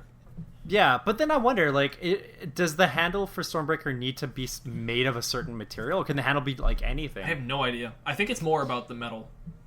Okay, I guess it must be. because that's yeah. what they needed All the right. star to melt down, anyways, right? So, as long as Yeah. the handle can hold the metal, then that's good.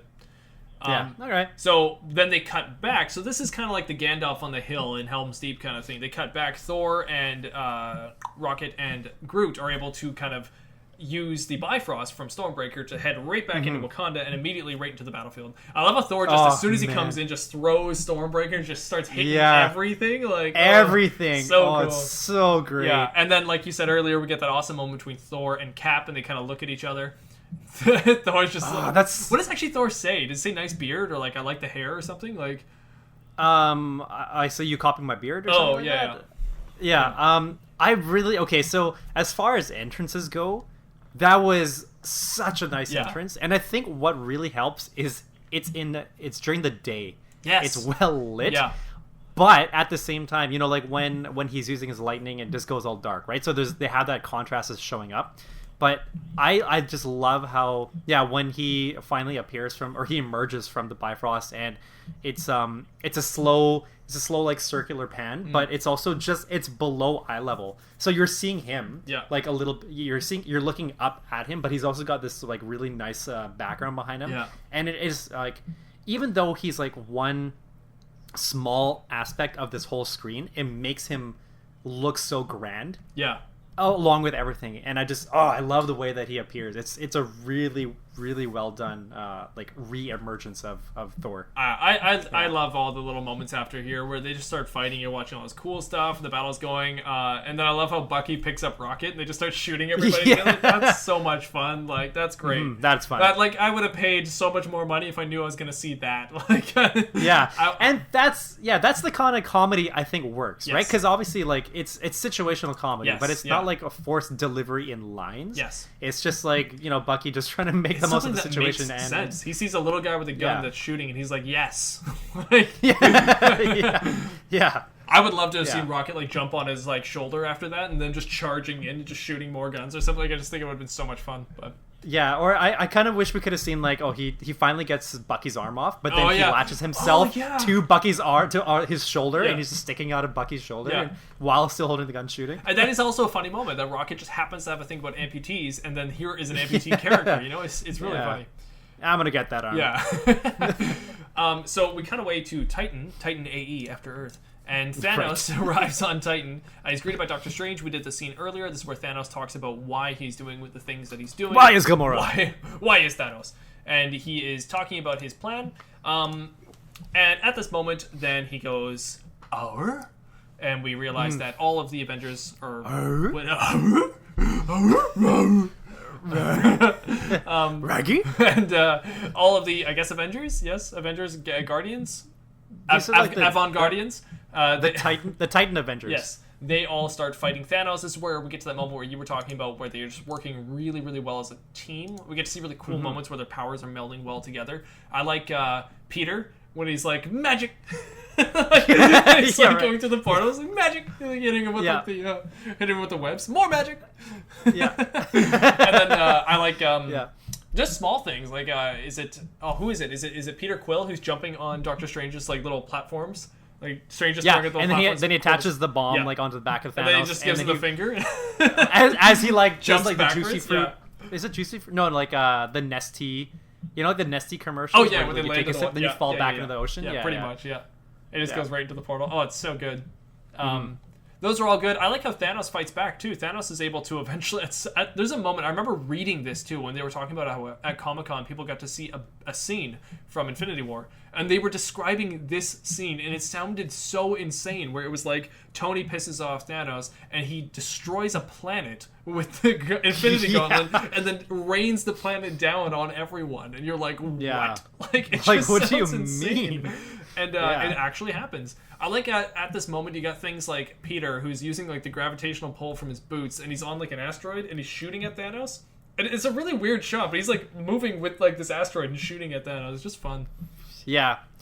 So this is another moment where I really like seeing what Doctor Strange is capable of in the moment, because he he tells the Cloak of Levitation not to let Thanos close his fist. Yes. Right? So it's something that, it's like a minute thing, I guess, in a way that he's able to read and knows it's like, okay, we have to stop him from doing that. He's telling the audience as well, that is exactly what our plan is to stop that from happening. Yeah. And then what happens? So then Nebula comes out of nowhere. Oh, they're all getting in on there. Like, Yeah. I like how Drax. Slides. So they're all going for. Yeah, he slides, cuts his shins or his calves or something. Yeah. They all go for something that like is, I guess, typical for them to do. That like they're leveraging their own abilities specific to the parts of Thanos that they need to. Yeah. It's not like they're just getting like Thanos. It's not like they're getting Drax to just like, hey, you're the big guy, just go like face to face and just punch him a lot. Yeah. Right? Like Yeah. you gotta get to specific aspects of him. Yeah. The webs to the face, Mantis coming from the very top, and like they're all different limbs of him. It looks like a good moment in like a World of Warcraft session with your guild, and like everybody was just doing their one role really well, and the boss got destroyed, kind of thing. Like everyone's just so like they're all in their moment, and it's so good. And it all comes down to, like you said, with Nebula landing on him and making him go to sleep. I didn't even think of that. Like I had no idea that. Mantis. Oh, I'm sorry. Yeah, not Nebula. Mantis. I mean Mantis. Yeah. Yeah. Mantis doing that, and I didn't even think about that. But that's such a genius thing, of course. So she's not really able to make him sleep, but she's able to put him in like this trance enough that they can try to rip this thing off of his hand, and I love that. That's such a smart way to do it. This is such an annoying moment for me because I love Peter Quill and everything he's doing makes sense. You just don't want it to happen, you know? Yeah, it's like that's Frodo. the only thing. That's right. It's like Frodo throwing away, or sorry, it's like Frodo not throwing the ring into Mordor and just saying like, "No, the ring is mine." It's like you know it's possible, but you don't want it to happen. Like, so Peter getting way too over emotional because Gamora's dead, or at least might be dead. You're just like, no, just not now. It doesn't make sense, but it does make sense. So it makes a lot of sense. Yeah, for sure. I mean, he's like, out of everybody there, he's almost like, I don't want to say he's the most human. Yeah. Because like, I mean, there are a lot of them that are human, but I think just based on the capabilities that they all have, you know, like he's emotional. I think human. He's very emotional as a character, and all of his emotions are very human. I think very, he kind of leads by emotion, right? Yeah. I think that's also why it's fun to see him with like I didn't realize he has back and forths with Thor. He has back and forths with Iron Man. Yeah. He probably had a little bit with Doctor Strange. Yeah, he did have a little bit with Doctor Strange too, right? When they were in Who is my master? Yeah, exactly, right? So it's just, you know, everything is just you know, nothing to him. He's not actually thinking everything through. He's just like reacting. It's just that, which is emotional. Yeah. So, I think it really does make sense that he is the one who exhibits this and then screws it up for them all. Yeah. Yeah. But yeah, you hate to see it. Yeah, but it happens, and then Peter almost pulls off the gauntlet. He's so close. I love how Thanos actually has to grip the edge of the gauntlet to then pull it back onto his hand. Like, it's such a crazy moment. He grabs it and then uses it as like an extension of his arm to punch Spider-Man. Yeah, it's really crazy. Yeah. Like, they actually had it off his hand pretty much, but not enough. It actually makes me think there's a moment where they actually almost would have had the gauntlet, and maybe they were able to pull it off of his hand and take it with them, and that wouldn't have been enough. Like, there's also a possible chance that even if they had it off his hand, that wouldn't have been enough. He would have been able to still stop them all, get back to the gauntlet, put it back on his arm, and just get away, right? Yeah, just knowing it, just from his sheer will. Yeah. Thanos fights Tony here, and I can't help but just assume that this battle is supposed to be more symbolic than realistic.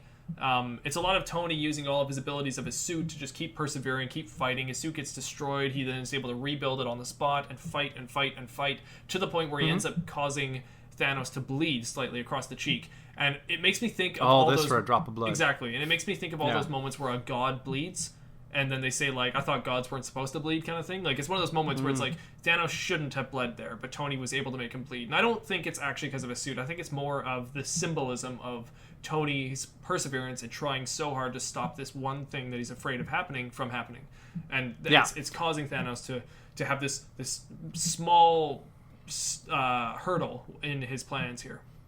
But I also kind of see that it's like, I might be looking a little bit too much into this, but I was very confident in Endgame, like knowing who it was that was the one Avenger that was going to die, and I, so now that I'm watching, or after watching this again, I kind of feel like this was almost meant to be a little bit of foreshadowing, specifically that this scene would happen yet again, in a way, like the two head to head.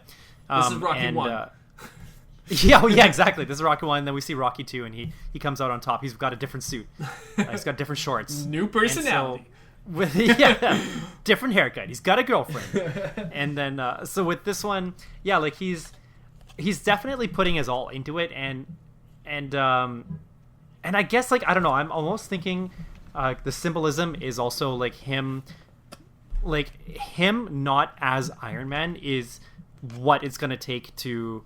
Like it's him as a human is gonna be what is what it takes to do it, because he's slowly, like, as he's using all of his pulse fire to shoot at Thanos, he's taking, like, using all of his nanotech to just, like, reduce from the rest of his body and go all the way to focus just into his hand. Yeah, and you're left with, like, you're not left with an Iron Man. You're left with Tony Stark with, like, a glove kind of thing, right? And I kind of feel like that's a little bit foreshadowing too, that, like, he's shedding himself to the point where it's not going to be Iron Man that does this. It's going to be Tony. Like, Tony Stark is going to make, like, the ultimate move to finish this off, like, some other time. Yeah, I know, I agree. And his vulnerabilities are all showing, and you feel it in that moment. I don't know about you, but when watching those scenes, I feel like Thanos is, like, able to just snap Tony at any second. Like, it's so freaky. You're just like, oh my god. He should be able to. Yeah. It's so you really feel for Tony in those moments. This is also a great moment for Doctor Strange, who then sees the situation, as you said earlier, notices this and says that he will give the stone up for Tony's life. It's a direct contradiction to what Strange says earlier, that he won't make this kind of play. He tells Tony directly, I will not sacrifice the stone for your life if it comes down to it. And then later on, he actually contradicts it immediately and does that same thing. So you have to assume that Strange understands this because of his premonition. Yeah, that's right. So, good moment there. So Thanos pretty much says, okay, sure, takes the stone and leaves, which is interesting, but does it anyways. Because again, Thanos is not necessarily here to just kill people for no reason. He's here to kill people for a purpose, to get further and further to the stones. And that's about all it is. He actually tries to sympathize with people if possible. So, back at Wakanda, these giant slicer machines start coming out. They're like harvesting machines that come and they kind of break this barrier even further. And this, for some reason, is the moment, well, not for some reason, but it's a very menacing kind of machine that starts coming onto the battlefield, and this is what causes Wanda to stop trying to defend Vision at the moment, and she says, okay, I'll join the battlefield, and goes out there to go fight. She ends up having this fight with Black Widow and Okoye, and they're fighting Proxima Midnight, which is actually a pretty good moment. I like this little battle they have. This is a fun little fight scene here. I use this in the Endgame moment. There's an Endgame scene that's very similar to this, where it's just like all the women of, like, Marvel Cinematic Universe all fighting a threat. I like this one better in Infinity War. This is, like, more how it should be done. They didn't do it with, like, this big theme song. It wasn't like a, hey, look at us. This scene is just really empowering for women if you want it to be that way, but also just a really good scene that actually totally works out. There's one woman who's in trouble, who's struggling from this one fight, and this other woman happens to come and help, and it just becomes a great fight scene, and, like, everything makes sense in the fight scene. In fact, Proxima Midnight actually seems quite threatening in this battle. She seems like she knows what she's doing and is able to hold her own. Yeah. Oh, she totally is. And I definitely agree that the one in Endgame, it's a little bit too in your face kind of thing, or because there's just, I think there's too much focus on, hey, let's gather them, as opposed to let's use them, right? So in Endgame, we take a lot of time to like bring them all individually into this kind of like panoramic shot, but with this one, maybe because there's also less of them, like they're technically brought into the scene individually, but in a different way. Like they're putting themselves already into the fight, as opposed to grouping them and then moving them to the fight. Yeah. So yeah, I do like the way that they did the one in Infinity War. Much better. Yeah. Or much more, I should say. Yeah. It just it makes more sense to the story in this one and the moment. It's just more natural, I guess. It's more natural. Yeah. That makes sense. That's right. We also have Banner after a little while here in this fight scene that's all happening. We have Banner who's fighting Black Dwarf, I guess, in his Black Obsidian. Black Obsidian. I don't remember their name. No. Oh, it's called Obsidian, but I just combined the names. Yeah. Cold Dwarf. Yeah, so we have Banner fighting him. It's kind of, again, an annoying moment where he's fighting back and forth with the Hulk. He's like, we're going through some things, buddy. He does use an interesting method, though, to kill him, which is to rocket him up with one of the limbs of this suit and rocket him up into the, whatever it's called, the giant shield to this whole base. The dome? The dome. I don't know. The dome. He got domed on the dome. Got domed. And then, so he gets destroyed, so Banner actually uses his smarts to be able to destroy the villain. So I do like that kind of play. That's fun, because Banner is doing something instead of the Hulk. But I could use less of the dialogue and lines about it, Yeah, that's true. Yeah. Vision joins the battle, and he and Steve Rogers fight Corvus Glaive. So Steve is trying to fight off Corvus Glaive. Vision comes on, helps him. Vision gets stabbed a bunch, I think, actually, from Corvus Glaive again. I think so, yeah. Or he gets in danger at least. And then there's a moment where Vision then stabs Corvus Glaive and destroys him and kills him while Steve is fighting him. Yeah. That all happens, and then Thanos arrives on the battlefield. It's like a little text, like, Thanos has arrived. Like, and everyone's like, ah! And I think, isn't this, there's another moment, like, just before he arrives where it also goes silent again. So we're kind of leading into that same kind of, suppress everything with his presence, and then everything's about to happen. Right. So I think it's just because there's a bunch of explosions like a and breath stuff, and a beat and all that. Everyone's kind of like naturally kind of going like, "Wow, that was a lot to take in." And then Thanos arrives. Yeah, exactly. Yeah. Like, because they've all stopped fighting. It's not like he just appears in the midst of chaos. Like, they've all individually stopped with all of their own like mini battles, and then they're just kind of waiting, and it's just silence. So they're just like looking around, and these moments are just so, they're really well done. I can see sometimes how these moments would just be like a little bit too cliche, like, oh, where's he coming from, like, what's happening?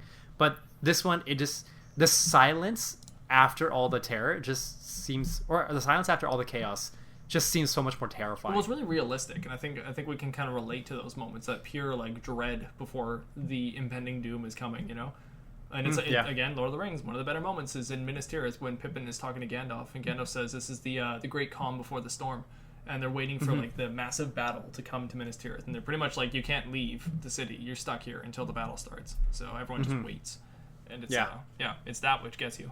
Thanos arrives on the scene, and we see him use, I think, every stone in a different way when he's fighting everyone.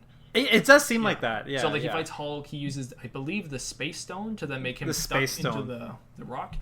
He uses the Power Stone quite a few times to knock people back, so that you see the purple being used. I can't really think of the Reality Stone. I don't really know where he uses it or when he uses it. He might not have. He mainly uses the Power Stone. From what I remember, he says, just and to some of them he blow doesn't everybody use anything. away. Like, for Groot, he just kind of, like, hits him, I think, or, like, Groot's trying to use, like, the tendrils or whatever to get him, he just kind of breaks them off. Like... Yeah. I think it's also with the Power Stone. They all get blown away. Pretty much. And he's just like swatting them all like flies. It's really easy for him. The only one that he has any kind of struggle with is Captain America, and it's not really much of a struggle. And he doesn't even use a stone on him. Captain America tries to pry the gauntlet off of his hand, and it's all like in slow mo too, so it's a little bit harder to understand. But Captain America is just trying to pry it off of him, and then Thanos pretty much just like throws that aside. You can also see in his facial expression that he's a little bit shocked on the power of Captain America. But then he throws Captain aside and then just punches him right in the face with this really intense hit. I love that hit. It's a really well done hit. Just like a strong... Oh, he also does... There's like a big slow-mo hit to Black Panther, too. Like, he doesn't actually use the power of his gauntlet. Right, yeah. He just, like, smacks him in the face and he's down. Yeah, it doesn't need to do much, yeah. There's a great... This whole time, while this is all happening, there's this really good dialogue and scene between Wanda and Vision. So, earlier when Vision's asking Wanda what she can feel when she's using the stone, she says that all she can feel is him inside the stone. She doesn't feel anything strange in there. So Vision uses... All he can feel is her. Well, she says it to him earlier in the movie, though. All I can feel is you. Yeah. So he uses that same line back to Wanda when he's trying to make her feel better, that she has to now destroy the stone because she has no other option. She has to destroy the stone and ultimately destroy him. So he's trying to make her feel better by saying, all I feel is you. And it's just a good little moment. You get this nice romantic moment between the two of them, and like you really feel for them. And you see her just distraught as she now has to kill him. But she knows she has to do it, and she does.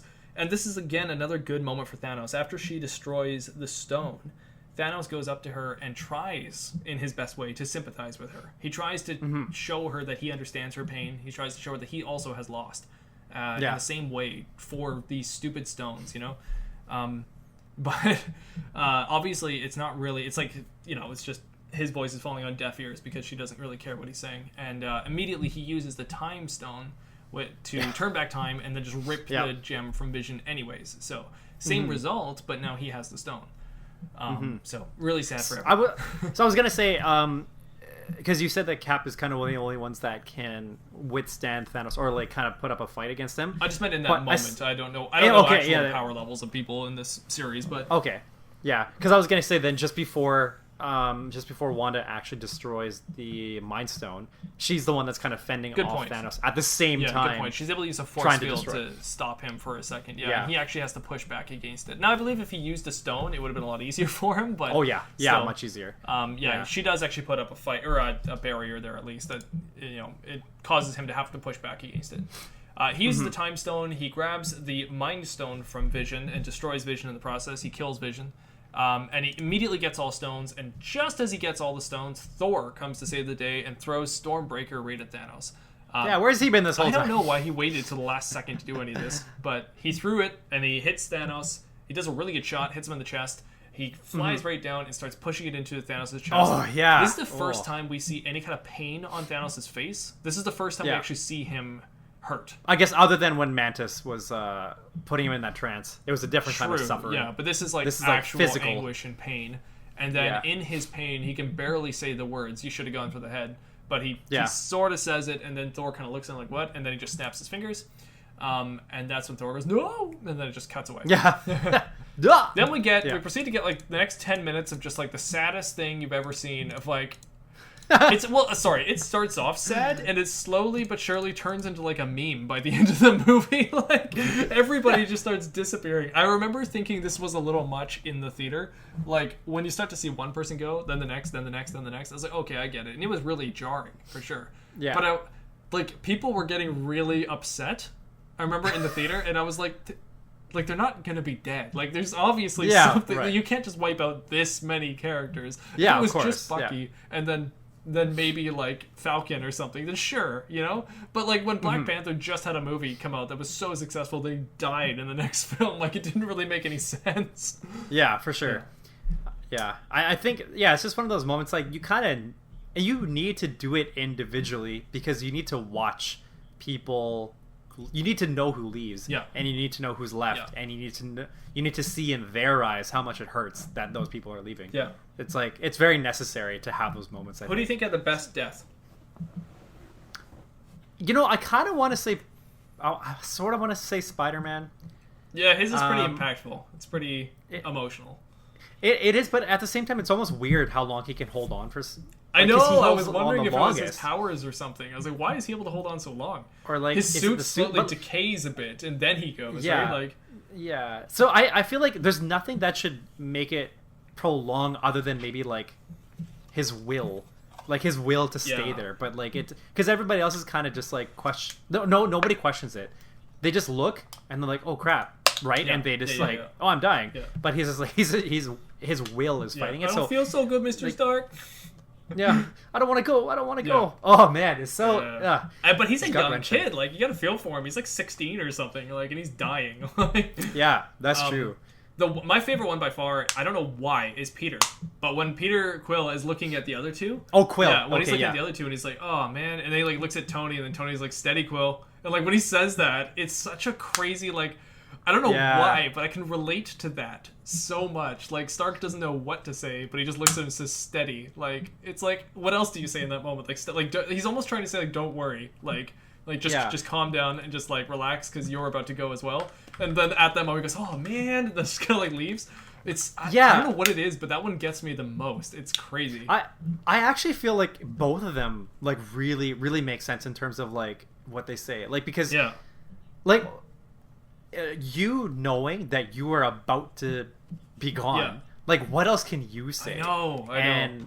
And I think, like, I might not specifically say, oh man, but to hear that from Peter in that tone, like, he's just always, Chris Pratt has always done such a good job of emoting. Yeah, like, definitely. in all of his scenes, he just nails it. And this one, in 2 words, with the flip of the switch in his face, it's just so perfect. Yeah. So, yeah, I would say he's definitely one of the top, like, snap deaths. Right.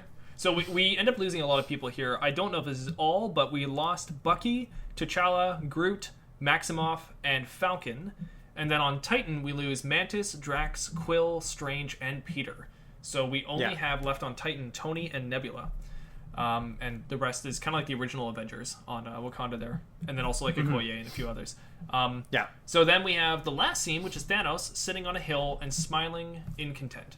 So he's hopefully, in his mind at least, he's probably looking back on a world that's looking... What was the line? I don't remember. On a grateful universe. In a grateful universe, yeah. I finally rest, watch the sunrise on a grateful universe. That's exactly what he does at the end of the film. And I love that. I love how this film was ballsy enough to just sort of end it and be like, yep, villain got exactly what he wanted. Like, it's so crazy. It just ends. And you go like, whoa! Like, okay. Yeah. And it's also interesting to see, like, the way that he is walking. He's limping. Yeah, he's in pain.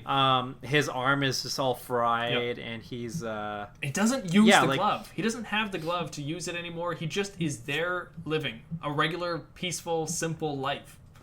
Yeah, he's done. He can breathe. Yeah. Yeah. He's not being a ruler or a king. He's not looking for money or anything like that. He's just on, like, a farm. Like, it's really nice. I feel like he should have snapped some people to live with him. Yeah, a little bit of civilization. He's just alone now. He's very lonely. So. I think originally he probably thought that Gamora would be there with him, but... that's true. We also have an after-credit scene where we have Nick Fury and Maria Hill, and they're sending help after they're witnessing everybody during the snap. They see it in New York. Then they send a help message signal to Captain Marvel. Captain Marvel. Marvel! Yeah, which I think when I first saw the symbol, I was like, wait, what? Wonder Woman? Yeah, like, I got it looks really like Wonder confused. Woman. Yeah, and you know what's funny? I wrote Wonder Woman too, thinking that's what it was. I don't know why. The WW looks like Wonder Woman. Well, it's the color scheme with, like, the gold stripes in between the colors, like the color block, right? Yeah. So I feel like Wonder Woman is the same. It's very similar. Yeah. Anyway. Yeah, so that is Infinity War. We tried our best to condense it into 2 hours. We got to... Did we, though? Well, did we really? I know. No. We took our time a little bit, but we had fun. Anth0z, what was your worst character in this film? I guess Banner? Probably. I think it's a toss-up between Banner and War Machine, probably. I'm actually going to go with War Machine. With Don Cheadle's character, because it's I don't know, yeah, his few moments were just too off and too unattributing to what needs to be happening for the story. I think, yeah. I agree 1,000%. Those are the two I was thinking as well, for all the reasons we said earlier. And if you don't believe us, imagine that scene at the end of Civil War where there's the Tony Stank moment, and he goes, "This is Tony Stank." And, like, he's trying to say a line of dialogue, and he's trying to be funny, but it just falls flat. That's, unfortunately, both of their performances throughout this whole film. I don't actually think it's the actor's fault. I know I'm harsh on Mark Ruffalo, but it's not... I don't think it's actually their fault. I think it's just the script and maybe on the day of for delivery, but it just doesn't work in this movie. Everyone else is just, like, firing on all cylinders. They're all doing very well. And, unfortunately, these two guys, their lines are just bad. Mm-hmm. All right, well, Anth0z, I guess it is the lines. What is, or who is, your best character in this film? Why is your best character? Let's see. Oh, that's really tough.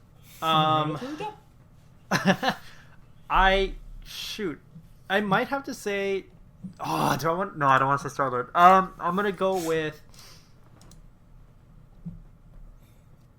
I'm probably just gonna go Doctor Strange. Oh, it's gonna be mine. Okay, yeah, I got it. Yeah. Oh, okay, sorry. No, I wasn't sure if you would. Yeah. I'm gonna go with Doctor Strange. I think because I enjoyed watching his ability to work in each of the situations, like physically, but then also in terms of like the dialogue that he has with everybody. Like, it all makes sense. It all is the right amount of like his character being a little cheeky. Right. like while at the same time also being serious. Like Yes. he kind of rides that fine line, and he still Understanding, does yeah. it in this movie. And so I think he does that very well. His character does that, or his character is very much still like that in this movie. So yeah, I would say him. Nice. That I would agree with that. Definitely, that would have been mine as well. I wish I could say that Captain America is my favorite character in this movie, but unfortunately, he just doesn't get enough screen time to really be your favorite. Yeah. Yeah. So my favorite, it is weirdly enough a toss-up between Peter Quill and Thanos. Actually, I would say as the runner-ups. Okay. Because yeah, Peter. I'm surprised you didn't say Thanos. Yeah. Well, Peter gets a lot of great moments in this movie where he's up there. You know, he's got some really good emotional for sure. scenes all throughout it. He really surprised me how good he is in this movie. And then Thanos Yeah. as well is a villain that I love to hate. So, yeah, they're both really good in this film. So, good characters Or all you around. hate to love. Yeah. So, how does this movie rate as a piece of a bigger picture, like how comics are pieces of arcs? I feel like this goes without saying, considering It goes it's pretty well. part one. yeah. It's a good job. Yeah, that's a pretty good job. I think, considering we get like a very quick. Well, it's not the first time. We have had talks about the Infinity Stone before, or the Infinity Yes. Stones as a whole. Yeah. I think maybe in Doctor Strange. Yep.